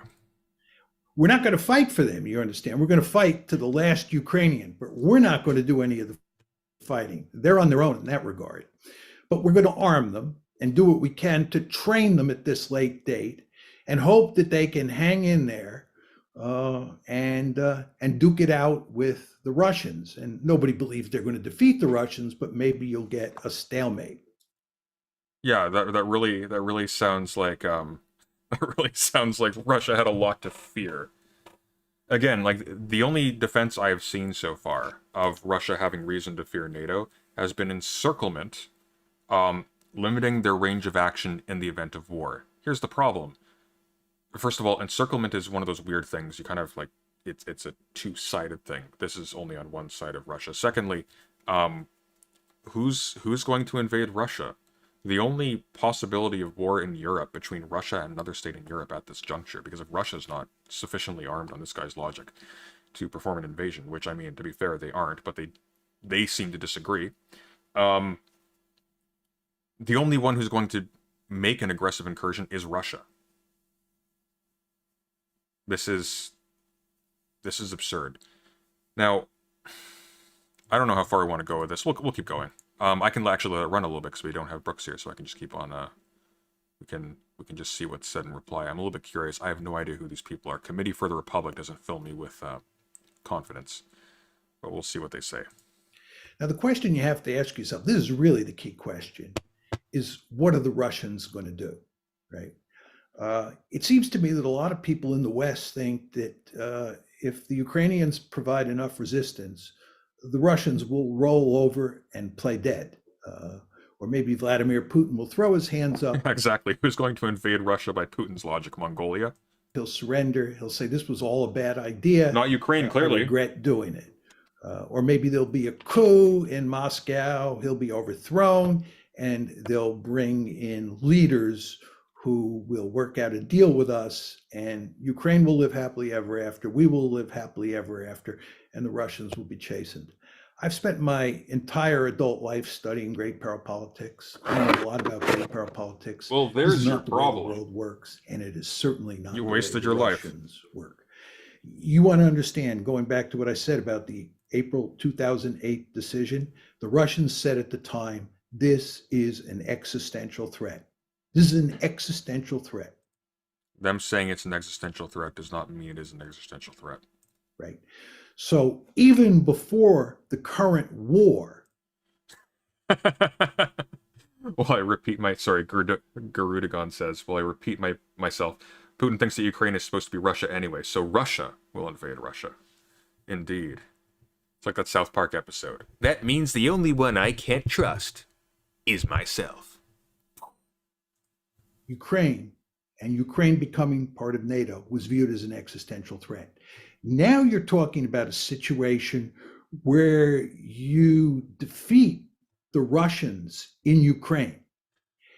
Forget the discourse of international anarchy. This is the discourse of international honesty. Do you just believe everything that people say? Like, maybe they do that for realist reasons or for realpolitik reasons. This is a much worse outcome for the Russians than what happened in April 2008, and a much worse outcome than what happened in February 2014. And the Russians... No, that's not true. Not any career in IR is bad. They're interesting IR theorists. The issue is when the theory overtakes the stuff. Like, it's not as bad earlier on when there was less of a divide between international relations theory and history. Carr's The 20 Years Crisis is genuinely interesting. Morgenthau, genuinely interesting. Who else? Herbert Butterfield, interesting.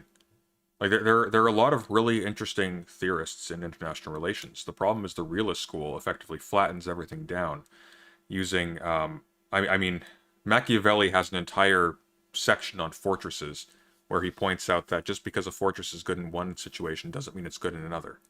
The whole idea is that you cannot, in a world of flux and constant historical change, you cannot rely on a fixed point to govern all of your future behavior. You need to court fortuna, is the sexist language about that. The whole idea is you need to be flexible and receptive to the changing environment. And that is what virtue in politics consists in, is being able to respond appropriately to the situation at hand, not being rigidly attached to something. The problem with the realist school is they do precisely that with the notion of the state, of the state of Machiavelli. They treat it as this thing that is simply always there.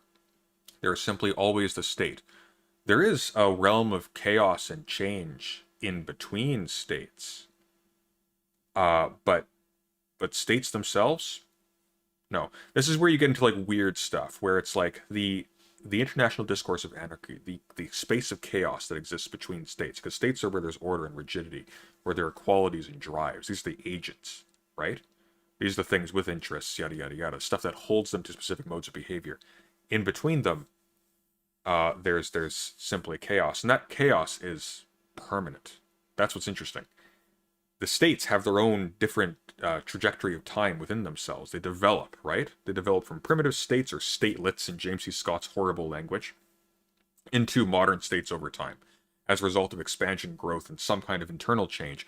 But in between them, war never changes, you know? It gets you into weird territory.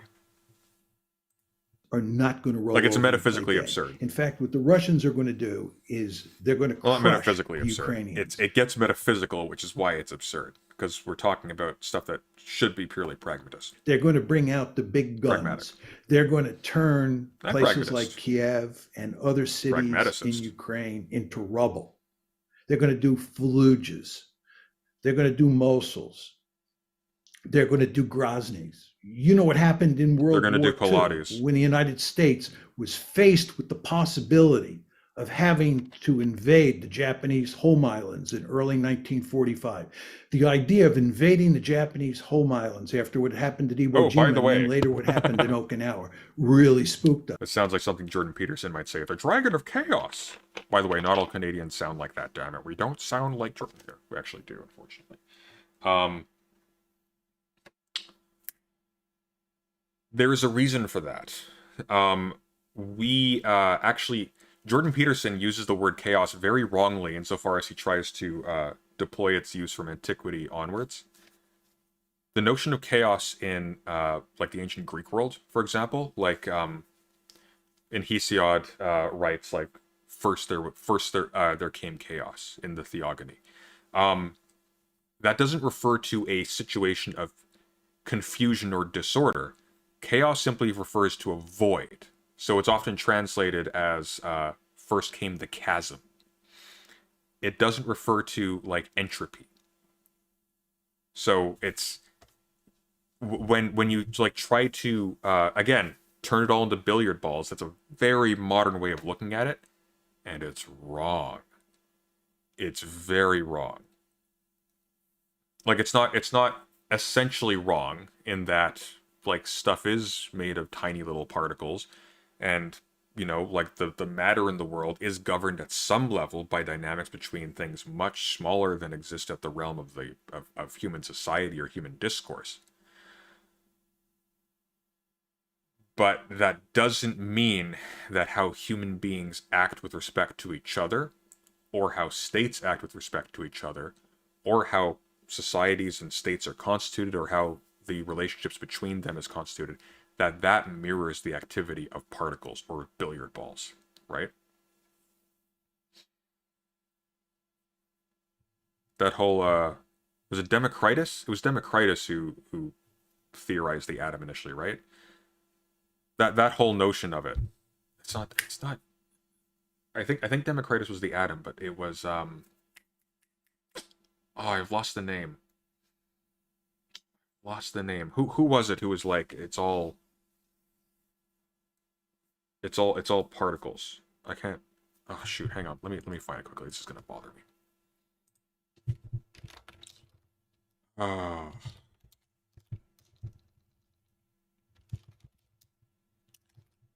It's all just particles.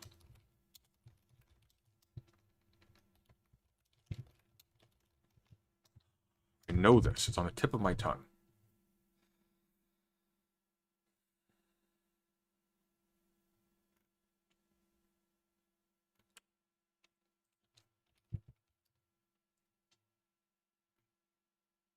It was Democritus. It was somebody. I thought there was somebody who started with an E. I'll figure it out later. It's just too many bloody names to remember. So you know what we did? We decided to burn Japanese cities to the ground starting on March 10th, 1945. We killed more people the first night we firebombed Tokyo than we killed at either Hiroshima or Nagasaki. And we were systematically burning Japanese cities to the ground. Why? Because we did not want to invade the Japanese main islands. When a great power feels threatened, What do you mean you didn't want to invade the Japanese main islands? Sure you did. You invaded Japanese territory anyways. They were firebombing them because it was easier. They were firebombing them because they could, in response to an invasion. The Russians are going to pull out all stops in Ukraine to make sure that they win. And then there's the nuclear dimension to this. Make sure that they win how? You just said Putin knows they don't have the material to win. They don't have the material to hold it. The Russians have already put their nuclear weapons on high alert. This is a really significant development because what they were doing was sending us a very powerful signal as to how seriously they take this crisis and what's going on. It's not a crisis. It's an invasion they conducted and which didn't go according to plan because Russia's too corrupt to do logistics properly. And so now they have an extended humanitarian... The only crisis is humanitarian as a result of Russia's invasion. We're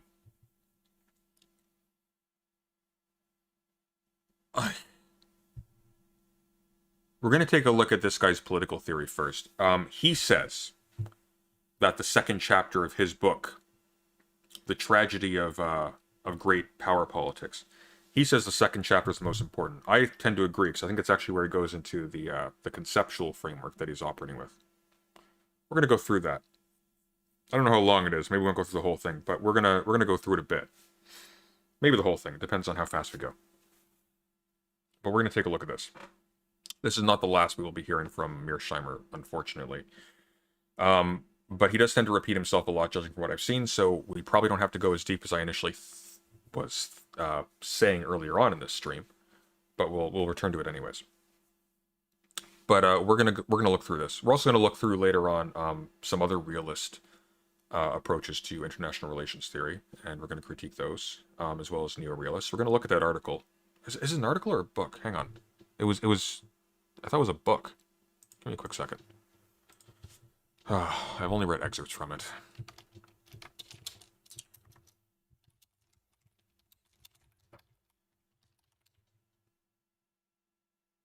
No, it's an article.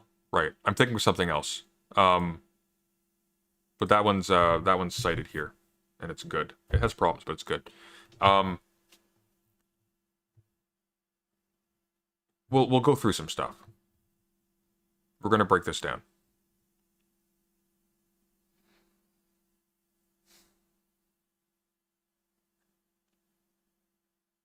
Is he suggesting they might nuke Ukraine? No, the nukes are to threaten other great powers not to intervene. That's the point.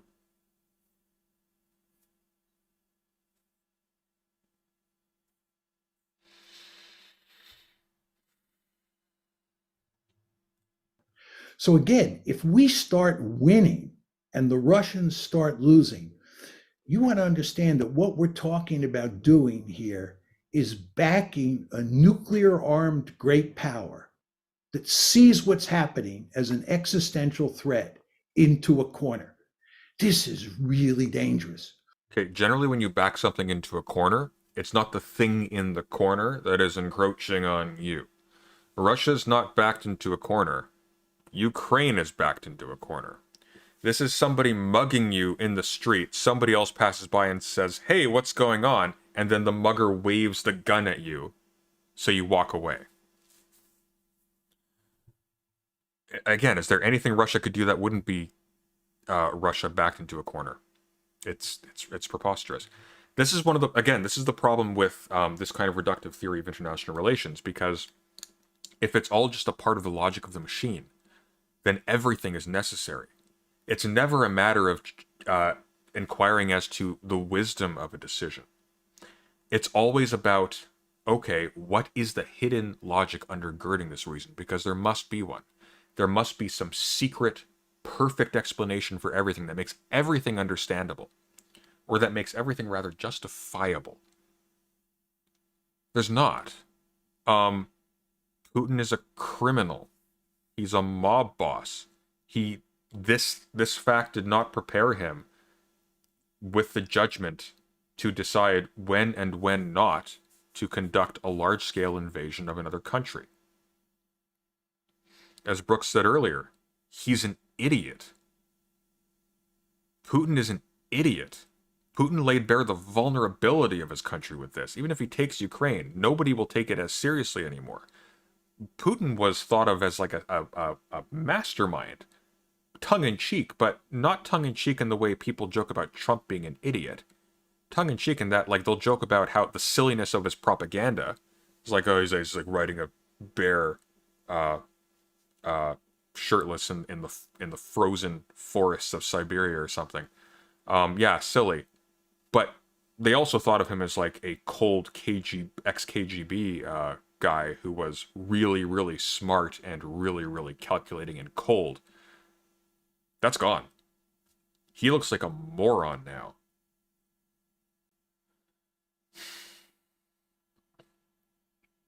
Really dangerous as if allowing a nuclear power to take over other countries is okay. Yeah, exactly. Here's the real upshot of this. Russia's not taking mutually assured destruction seriously. That's really scary. That's really scary. Go back to the Cuban Missile Crisis. I don't think that what happened in the Cuban Missile Crisis was as threatening to us as this situation is to the Russians. There were nuclear weapons in Cuba. What are you talking about? You no, nobody was like, Ukraine just disarmed. This is like if we invaded, or claiming responsibility for America's actions is a part of Canadian culture. You'll just have to bear with me on this. This would be like if the United States invaded Cuba after the Cuban Missile Crisis had resolved. That's the analogy here. The reason why Crimea was taken so easily was because Ukraine had disarmed and had neglected its military and its armaments, so that their shells didn't work when Russia invaded the first time. That wasn't the case because they learned.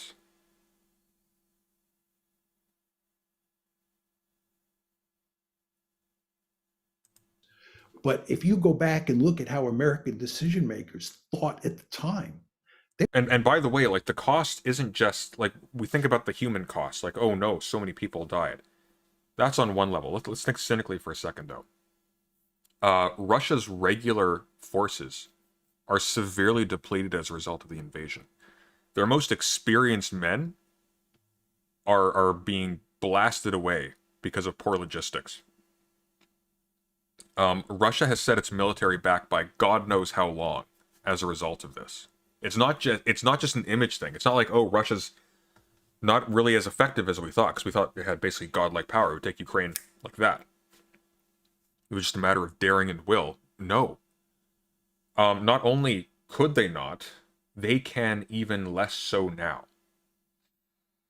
And less so for a while. If Russia was afraid of NATO, this was a stupid decision. This is a profoundly stupid decision, because the discourse going forward from now will be, we need to arm NATO. The EU needs an army. That was already a thing. Like, maybe Brexit's not such a good idea. Like, this is not in Russia's favor. They were scared stiff. They thought that Soviet missiles in Cuba was an existential threat. And they were willing, many of Kennedy's advisors, to use our nuclear arsenal against the Soviet Union. That's how serious great powers get when they think they face existential threats. So in my opinion, we are in a very dangerous situation. I think the likelihood of nuclear war is very small, but the likelihood doesn't have to be high for me to be really scared because of the consequences associated with nuclear use. So we better be extremely careful here regarding what we do in terms of pushing the Russians into the corner. But again, I'm not sure that's going to happen, because I think what's going to happen here is that in a competition between us and the Russians will win. Now you're saying to yourself, why is he saying that? I think that if you think about... Russia hasn't even managed to win against Ukraine yet. Okay, let's think with John here. This, you want to think about who has the greater resolve, right? Who really cares more about this situation, the Russians or the Americans? It's no, that's not what we're talking about. It's Putin or the Americans. The Russian military is full of people who have no heart in it whatsoever. They had trouble getting their soldiers to leave armor early in the invasion. Russia is not unanimously behind this. Russians have been protesting this invasion and have been jailed for it. By using his logic, the Russians kind of backed themselves into the corner, though. Only America, because the whole world is modeled on America. They're just less developed on frames that this guy uses, on frames people like this guy use. Only America has real decision-making power. Everywhere else is just a blob that has certain values attached. And when those values hit a certain configuration, they have to do stuff. There is no decision left. It's the logic of the liberal state actually abstracted away from anything liberal theory was actually intended to deal with, namely attitudes towards law, the limits of state power over the minds and culture of people, things like that. Government power, I should say. The firm protection of the distinction between public and private. It's taking that logic, abstracting it completely away from domestic politics, leaving just a skeleton behind, and just playing that out to the point of absurdity. That's what this is. It's assuming the liberal state while simultaneously having a completely impoverished and flat idea of what a state is.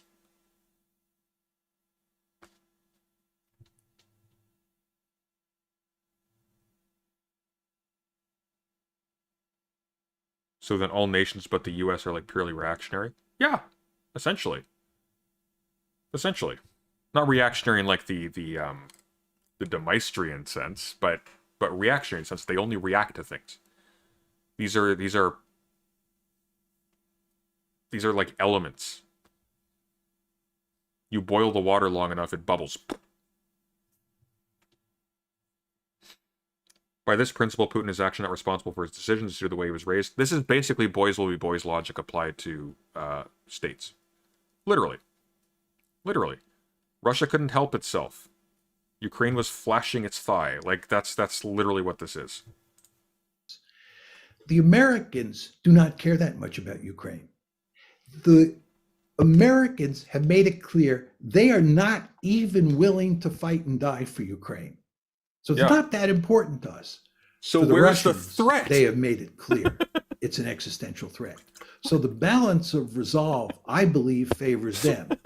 So as we walk up the escalation ladder moving forward, my guess, and it's just... It's an existential threat, because the people who are not willing to fight us, if we attack first... Oh, man.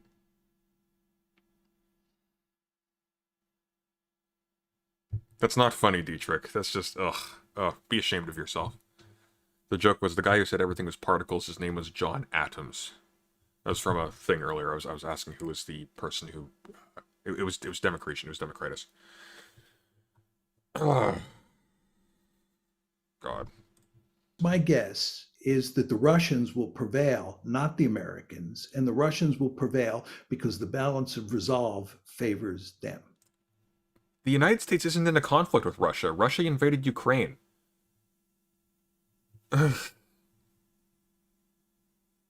Like, I'm sorry, like, the US has taken sides. It's giving money to Ukraine, but only in reaction to an invasion by Russia. He's Canadian and cannot hurt you. No, the US can only destroy your body. Canadians can destroy your soul. Now, the question is, who loses this war? I think it doesn't matter much to the United States if we lose in the sense that the Russians prevail in Ukraine. I think the real losers in this war are the Ukrainians. And I think what's happened here is we have led the Ukrainians down the primrose path. What? We have pushed very hard to encourage the Ukrainians to want to become part of NATO. Why? We don't want to fulfill any of the obligations them being a part of NATO would incur. The United States. Like, why? Why?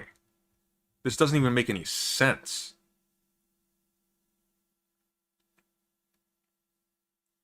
This is... By the way, as an aside, this is one of the frustrations I have with philosophy departments. Philosophy is very important. Philosophy is profoundly more interesting than political science. However, it is laden with political assumptions. Even a lot of its notions, like truth, for example, are downstream from a notion of the public. Not in a strictly political sense, but there is a strong intersection here. And you ignore political theory and political science to your peril as a philosopher who is attempting to do anything in the realm of, I mean, actually, even in things like metaphysics and whatnot, but especially in an imminent sense, you are taking huge risks by ignoring political thought when you try to weigh in as a philosopher on anything to do with ethics or current events or politics. The last one seems obvious, but the previous two, much more so. Carefree Wandering attempted to weigh in on the Ukraine crisis with profound irresponsibility. Why? Departmental arrogance. I see so many people in philosophy just assuming that because they're in philosophy and because they deal with like metaphysics and things like that, and like with logic, they think that their discipline, therefore, and their personal study encompasses everything that matters. Therefore, they are omnicompetent. They are not. The smartest people I know are philosophers. The dumbest political analysts I have seen, some of them, have also been philosophers. PhDs in some cases. Nobody I am friends with, to be clear. But, because like, I can see the veins bulging in the eyeballs of Ambrose right now in rage. Oh god, Lewis from Perspective Philosophy is apparently, I am told, going to be making a video responding to Carefree Wandering. I have no idea what to expect there. He's been a train wreck, though. But doesn't matter what department you were in. This is a specialized area of knowledge. It takes a lot of work to understand. It is not just intuitive because you understand logic or you have a good grounding in epistemology or whatever. This is its own thing. It takes a lot of work to get. It is contingent. It is highly contingent and pragmatic and historically loaded. Philosophy is too. A lot of philosophers don't know that. Pragmatists are better for this. They're not great, but they're better. Hegel's good for this too, actually. Again, not great, but better than most.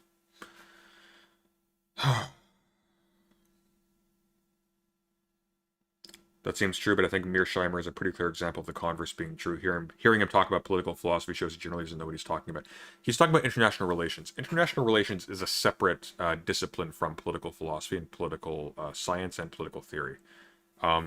It's dangerous, though, because international relations is often used as a substitute for political theory.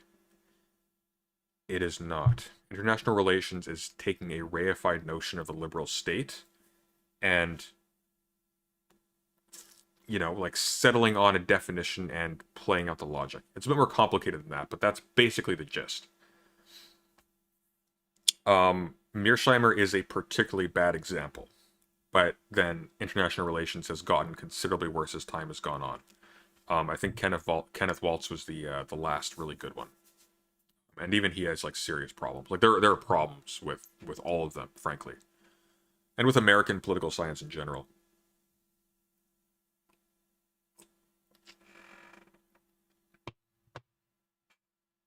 You're right about the field, especially with liberal and apolitical field people, but I think the most profound political thinkers or philosophers are adjacent. I'd agree with that. I think the most profound people in political science and political theory are also philosophers, is what I would say. But I think it goes in that direction. I think you get into trouble when... Look, there's a reason why really good philosophers, until recently, have almost always been concerned with politics. Because politics is a part of what constitutes them. It's a part of what constitutes their language and the terms they use and all of their frames of reference, the furniture of the world they're trying to describe.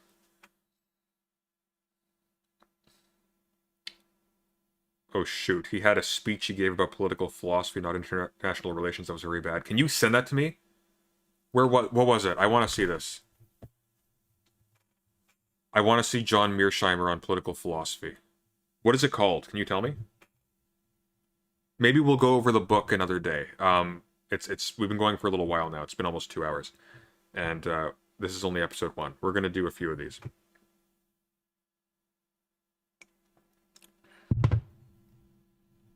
Let's see it. What's it called? John Mearsheimer on political philosophy. I'll try to find it myself. Hang on.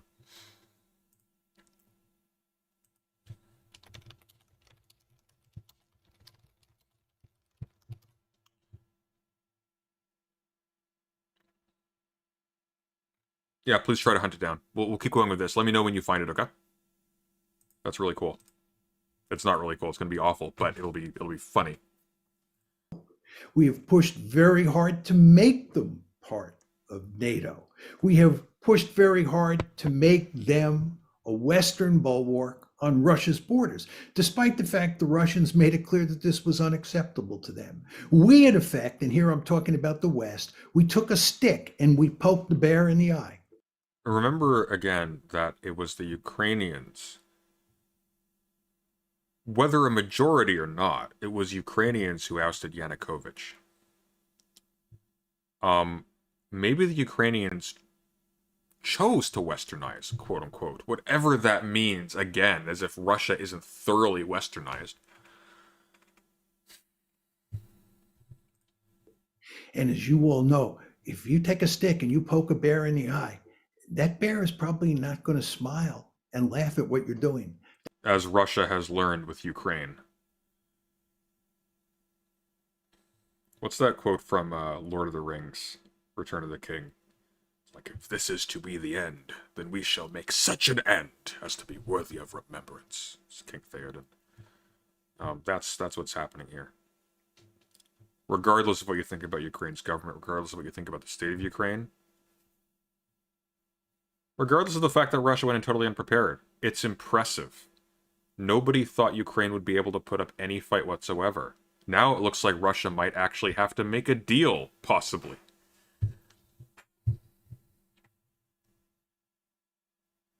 Benjamin, just tell me the name of the video, because if you put a link into YouTube, it won't allow you. It'll block it automatically. I don't know why. I know why it does that, so you can't have bots spam things, but that's just how it is. That bear is probably going to fight back. And that's exactly what's happening here. And that bear is going to tear apart Ukraine. That bear is in the process of tearing apart Ukraine. And again, we go back to where we started. Who bears responsibility for this? Do the Russians bear responsibility for this? I don't think so. That's because you're a fucking idiot. And a shill. And you're bald. Baldness is only cool when you're a good person. This is not a good person. The kindly old man smile, don't be fooled. This guy is carrying water for someone who is responsible for the dead children you saw on BBC a little while ago.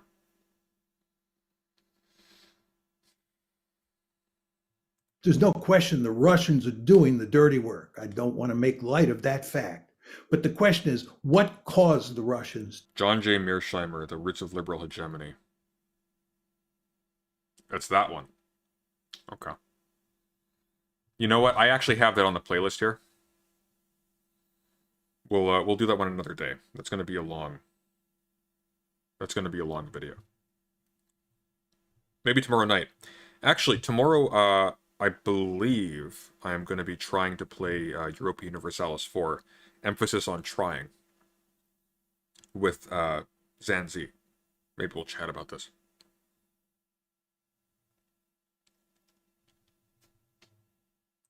To do this? And in my opinion, the answer is very simple: the United States of America. Never take anything this man says seriously for as long as he lives. By the look of him, thankfully, won't be long. Yeah, I'm not gonna say I'm not that mean. This is embarrassing. He might have quietly disappeared. Like, he might have just gotten old and died. Had a okay run as a teacher, teaching sort of a dull but vaguely interesting flavor of international relations theory. He might have actually gotten some people interested in something more serious. Instead, he's decided to cap off his career and his life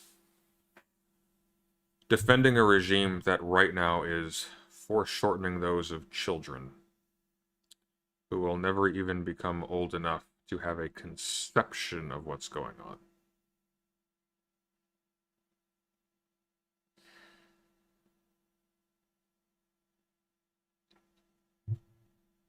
This guy's been pushing anti-native expansion since 1994, just hoping to eventually be right. That's how this works. The city didn't predict anything. He was fishing.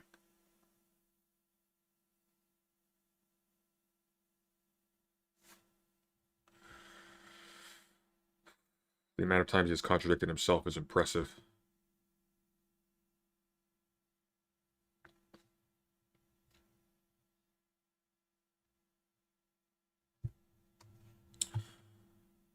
How long have we been going for? Almost 2.5 hours.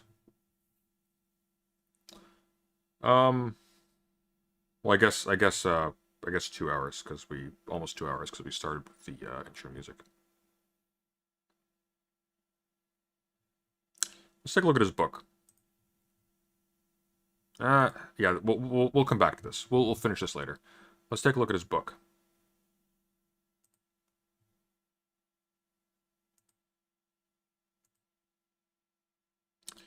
So this is again, oh God. The Tragedy of Great Power Politics. Oh, you can't even see that. Let's get Tragedy of Great Power Politics by John J. Mearsheimer.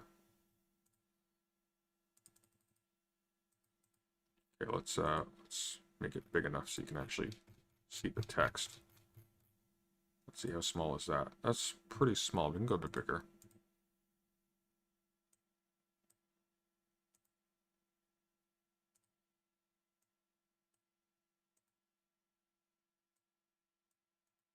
There we go. That works. We're going to go to chapter 2. He says it's the important one. Oh, we're still in the introduction. Always read introductions. It's very important.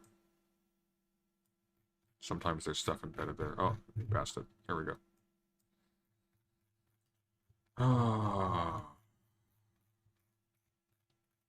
We'll probably see very early some of the problems, unless he's, like, loaded it with historical examples, which I always hate. Because you really shouldn't be relying on those, especially when you're trying to essentialize categories like this. It should be very particular. Here we go. So, let's center this a bit more again. There we go. Okay, so, Anarchy and the Struggle for Power.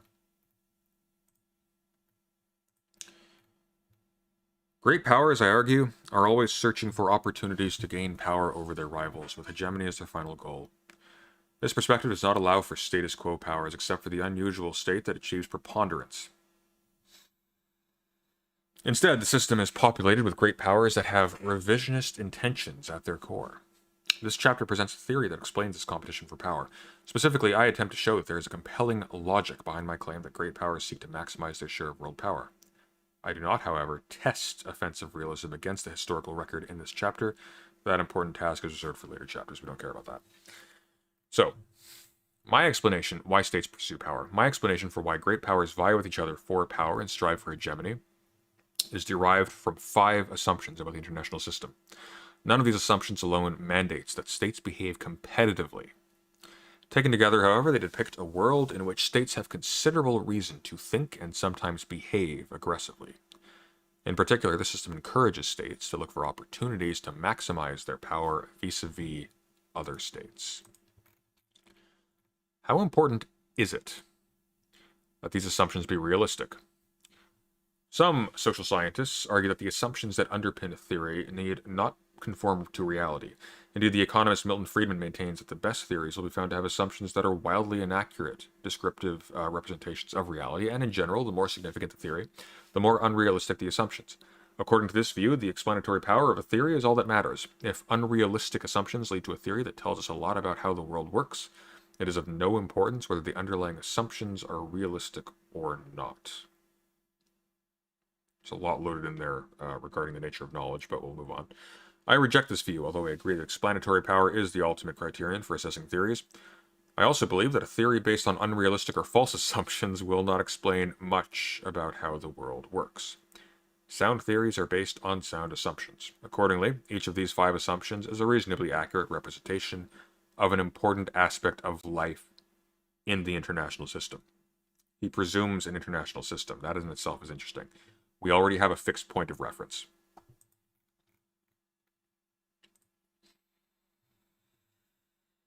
The first assumption is that the international system is anarchic. Here we go. Which does not mean that it is chaotic or riven by disorder. It is easy to draw that conclusion since realism depicts a world characterized by security, competition, and war. By itself, however, the realistic notion of anarchy has nothing to do with conflict. It is an ordering principle which says that the system comprises independent states that have no central authority above them. Sovereignty, in other words, inheres in states because there is no higher ruling body in the international system. There is no, quote-unquote, government over governments. That is actually belied by the discourse of anarchy because state action is governed by the mindless principles inhering in how these things interact with each other. Sovereignty, in effect, loses its purpose. It is no longer the decision. It is simply bearing the limits of one mindless body and the space outside. The second assumption is that great powers inherently possess some offensive military capability which gives them the wherewithal to hurt and possibly destroy each other. This is a poor assumption because, as Brooks pointed out earlier, even the greatest powers actually have very little capacity and will to destroy each other. It's a rare occurrence and it's costly. It can be done, but it's costly.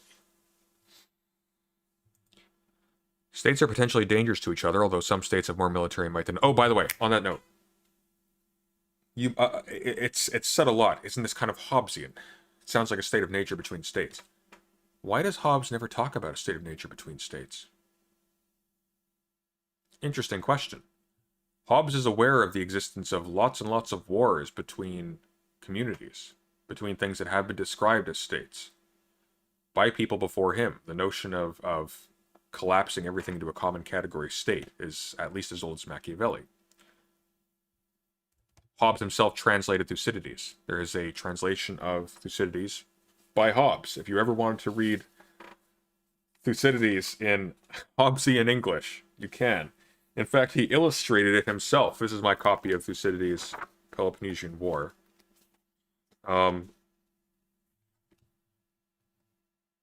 It's actually really cool. Hobbes is a really great artist. Look at this. Look at this thing. I'm an artist. I can't make that. That's insane. But Hobbes translated this. Hobbes was aware of war. He was, among other things, a classicist and an historian. Why didn't Hobbes talk about international relations? Why didn't he make what should be, if this is true, the obvious extrapolation that this is how states respond with each other? Again, he was not disinterested in that question. He didn't comment upon the Peloponnesian War. He translated it. He wrote it out in a different language. Thucydides is notoriously hard to translate, by the way. Why didn't he? Because it doesn't apply. Leviathan. Leviathan is a theory of state architecture. It's an explanation of its ontology, of what parts it is comprised of. It is explaining how sovereignty happens, how it works internally, because it's an internal concept. It's an explanation of what comprises the body of the state and its parts, or what takes things that aren't parts of anything and changes them into something that can be like a part of a thing. States do not exist in a state of anarchy. States really, ontically, don't exist at all. To us, as internal members of a state, states exist. But we all know, even the most naive of us already know that state power doesn't stop at the border.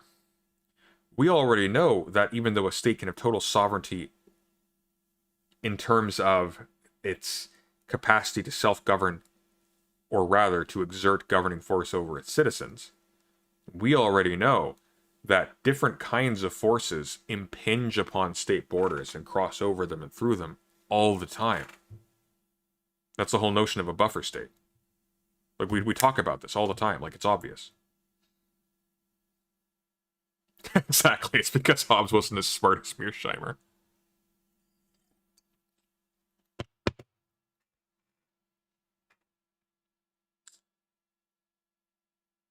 The reason why the discourse of the state of nature is compelling in certain contexts, when we're talking about modern subjects, this is Rousseau's critique. The reason why it's compelling is because the fate of an individual unguarded by a community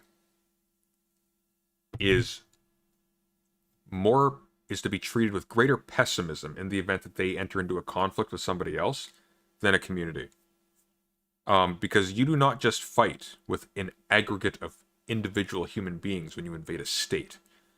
There are so many factors, and it takes place over an extensive period of time. There's uncertainty. There's uncertainty, and it's costly, and it's difficult, and it's dangerous even if you win. It's still dangerous for you.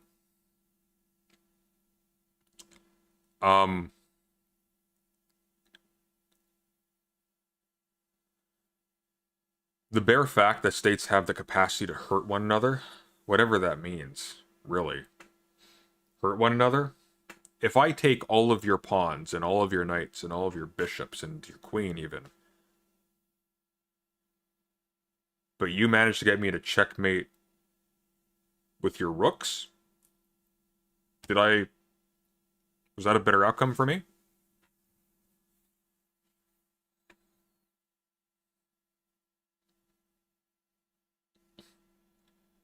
Is sovereignty not applied over a specific people, but any people? That would preclude the notion of borders. Sovereignty is largely fictive. Truly.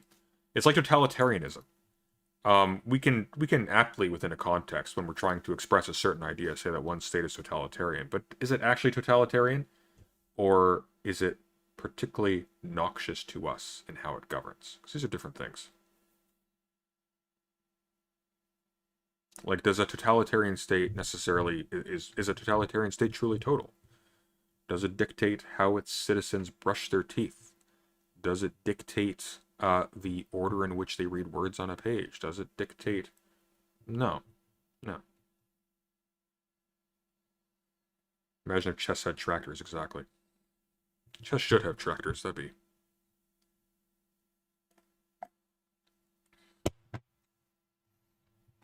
Let's keep going. The second assumption is that great powers inherently possess some offensive military capability, which gives them the wherewithal to hurt and possibly destroy each other. States are potentially dangerous to each other, although some states have more military might than others and are therefore more dangerous. The state's military power is usually identified with the particular weaponry at its disposal. Although even if there were no weapons, the individuals in those states could still use their feet and hands to attack the population of another state. After all, for every neck, there are 2 hands to choke it. That assumes equivalent populations, but whatever. The third assumption is that states can never be certain about other states' intentions. What? Specifically, no state can be sure that another state will not use its offensive military capability to attack the first state. This is not to say that states necessarily have hostile intentions. Actually, it is. It is. That's the logic of deterrence. You assume other states have hostile intentions and therefore reciprocate prospectively. Indeed, all of the states in the system may be reliably benign, but it is impossible to be sure of that judgment because intentions are impossible to divine with 100% certainty. There's a 99.9% Mongolia won't invade Japan, but not a 100% certainty. There are many possible causes of aggression, and no state can be sure that another state is not motivated by one of them. Furthermore, intentions can change quickly, so a state's intentions can be benign one day and hostile the next. It's just like a game of Among Us. Uncertainty about intentions is unavoidable, which means that states can never be sure that other states do not have offensive intentions to go along with their offensive capabilities.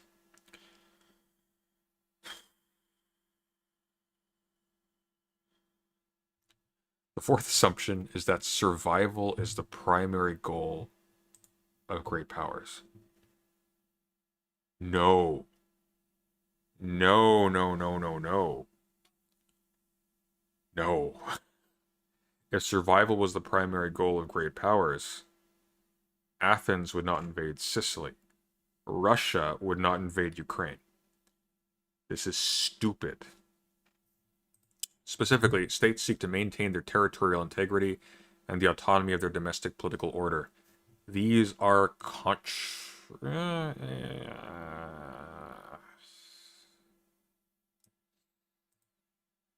No, those aren't contrary. That's contrary to what I said. Sorry. I'm tired. Okay, it's late. Survival dominates other motives because once a state is conquered, it is unlikely to be in a position to pursue other aims. What?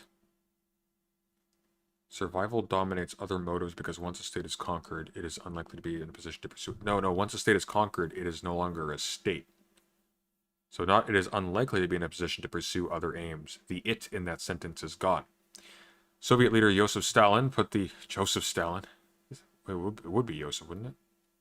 Stalin put the point well during a war scare in 1927. Quote, "We can and must build socialism in the Soviet Union. But in order to do so, we first of all have to exist," unquote. States can and do pursue other goals, of course, but security is their most important objective. The fifth assumption is that great powers are rational actors. This is the most stupid idea to come out of international relations theory, and I'll tell you why. Great powers don't do jack. Great power is a description of the capabilities and potentia of some blob on a map prior to the encounter, prior to an event in which it has to be tested. And it bears no rationality. It can be completely insane. It can aggregate in such a way due to chance, due to run-off mindless processes that are simply unaddressed or are inscrutably complex to the people who are actually in charge of making decisions. The only thing you know about great powers, if we're assuming that they're great powers and that this description simply holds, is that they are great in some way. Some variable is high.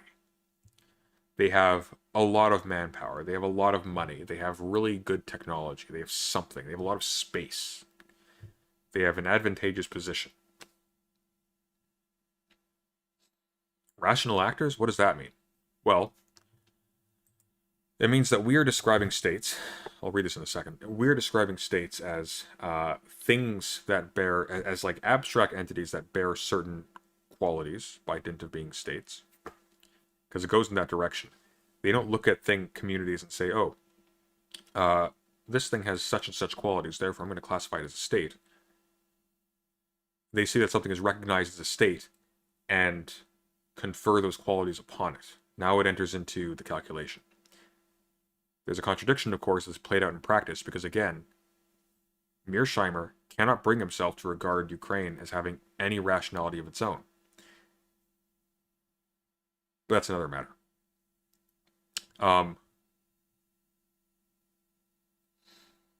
States are not rational actors. States are only as rational as the people who have control in some aspect, even internally to the state.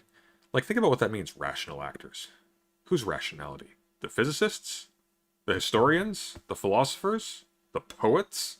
The nationalists? The cosmopolitans?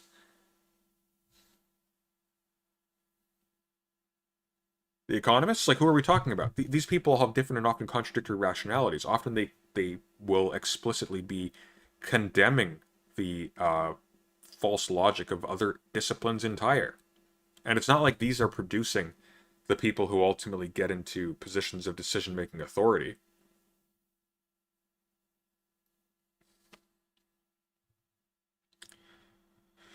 The fifth assumption is that great powers are rational actors. They are aware of their external environment, and they think strategically about how to survive in it.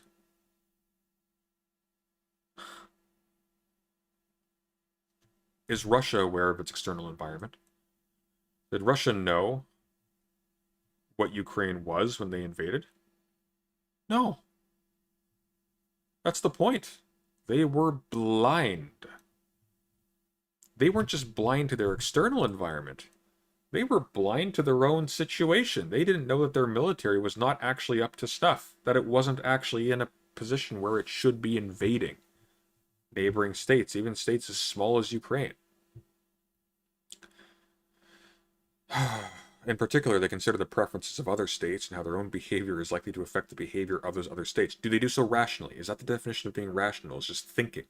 Is any thought process rational? If that's the case, then this statement here, great powers are rational actors, is meaningless. It's just saying great powers are run by people. As opposed to what? Echidnas?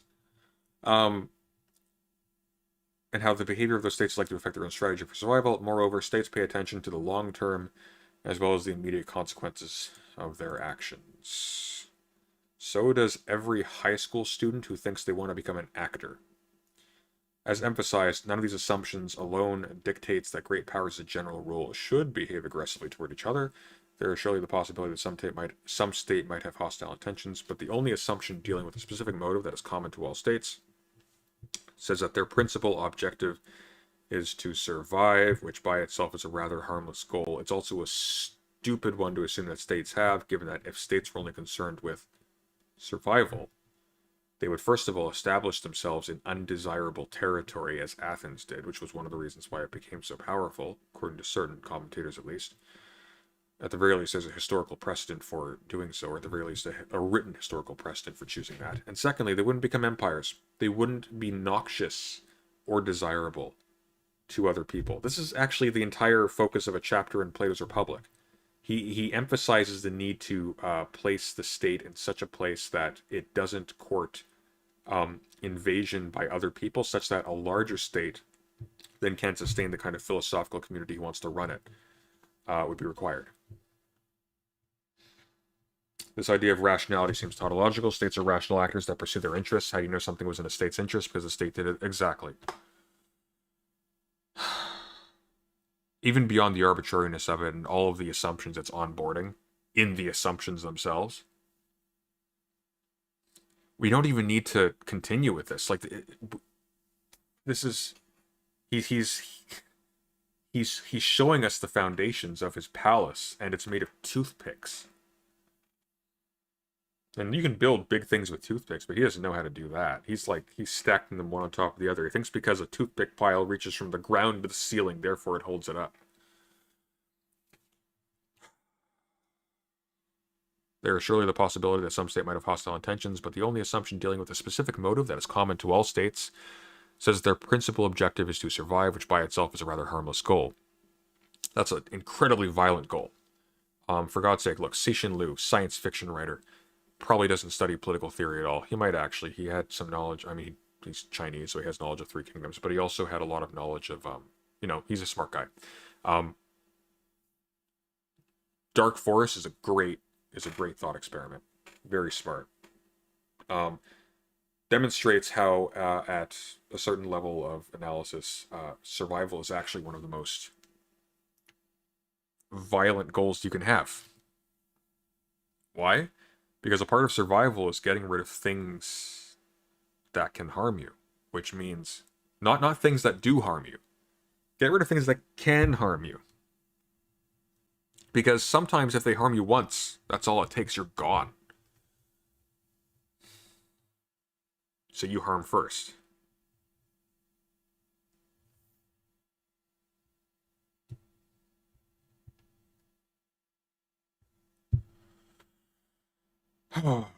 Nevertheless, when the five assumptions are married together, they create powerful incentives for great powers to think and act defensively with regard to each other. In particular, three general patterns of behavior result: fear, self-help, and power maximization. This sentence here is why bad international relations theory like this is extraordinarily dangerous. Why? Because, as I was indicating earlier, the people who end up running states and having the decisions, they don't come from... These aren't like great academics or great or like wise people who've like been through the ringer and are conscientious and care about the long-term effects on their people and think about and think carefully about history and all this stuff. These are largely careerists who want to become famous and get prestige and be the big guy for a short term or a long term in Xi Jinping's case. But Xi Jinping is a great example. Xi Jinping onboards logic like this. He was quoting Thucydides' Trap and the translation of Thucydides that gave rise to Thucydides' Trap, the one that equivocated between power and greatness. Thucydides writes something closer to the effect, again, the Greek is strange, but the greatness of Athens is what provoked the Lacedaemonians, the Spartans, to go to war with them, to attack. Not their power. This has been misconstrued to mean that Athens was gaining military strength. No. Athens was expanding its alliance. Expanding its alliance and conquering is the crucial point. You might think, oh, that sounds like NATO. Well, not exactly. NATO is an alliance that simply exists between states, and its greatest member is offshore. Athens, by contrast, is actually the head of the Delian League. It was also exporting its democratic logic, which actually would have upended the Spartan way of life. Democracy would not upend Russia. Russia is ostensibly democratic as is. Has elections, quote unquote. Each of those five pillars are vague enough to fit them into every modern state with only very mild bends to the framing. Well, that's the point. That's the point. It assumes its own conclusion. It assumes a notion of the state that it will not interrogate in order to make this kind of logic work. Doesn't.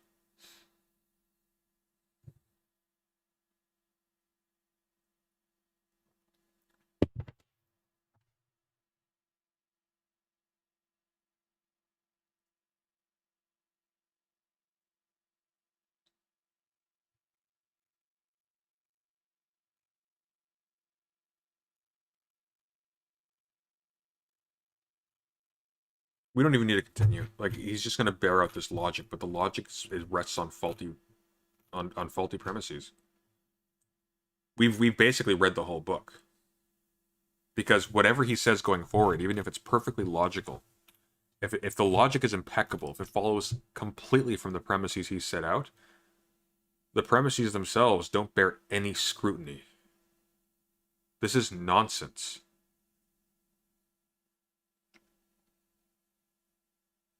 Not nonsense on stilts. We're looking at the stilts. They're made of marshmallows. This can't sustain Jack. This couldn't sustain Harry Potter.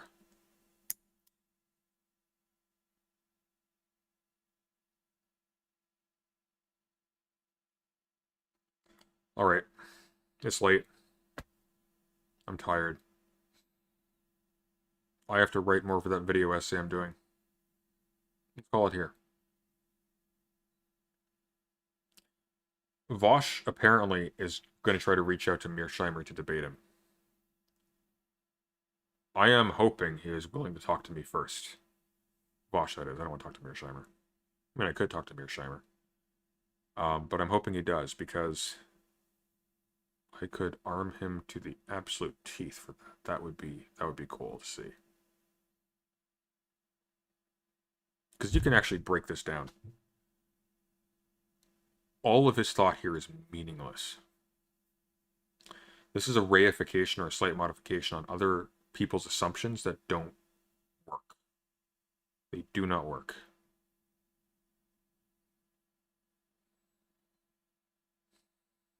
And here's why I don't think he's a Russian shill.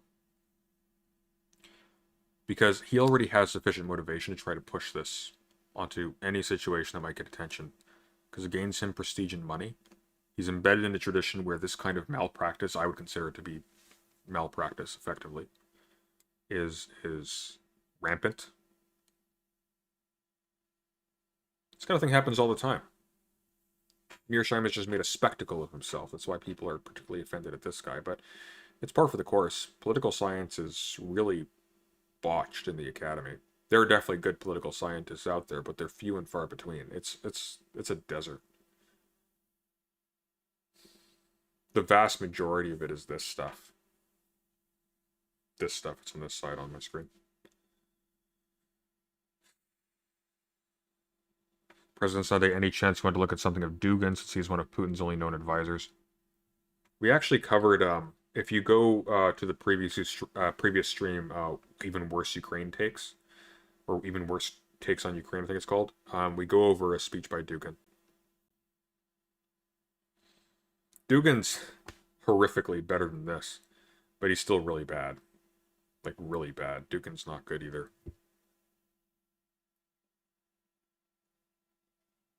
Look, general rule of thumb, okay? Any political theory that presumes the state or presumes the polis or anything, it's garbage. Good political theory always starts with, what is it we are talking about when we are talking about the state? Is the state potentially just an emergence from our discourse about it? How do we anchor ourselves to something real that we are talking about? Or if it is only discourse, how do we characterize the discourse? You try to get at the heart of the matter. They don't start with, well, we know what the state is already, so it's just like, let's play it out. We see states do this. Therefore, I think states will do this. Stupid. Also, Dugin sounds like a McDonald's snack. I'm sorry to anybody who's not Dugin who has the name Dugin, but whenever I hear the name Dugin, I think of like a weird like chicken nugget thing. Like fresh, crispy McDougans made from carefully selected Dugin potatoes or something. I don't know. Anyways, it is clearly time to stop. Thank you everybody for enduring this with me. And take care. Have a good night. Oh, and shill time. If you appreciate what I do, like the video, comment on it, and if you could share it, that would be great. It really does help the channel. I do have a Patreon. You are not second-class viewers if you don't donate to the Patreon, but it does make my life easier, which means that I can do more and better work. I already am doing this full-time, so this is my job now, so, like, it means a big deal. But, you know, I will never not answer your questions or respond to you based on that. Even just you being here and listening, and especially liking and all that other stuff, that really helps on a material level. It's very appreciated. So, long story short, again, thank you everyone. Have a good night. Take care.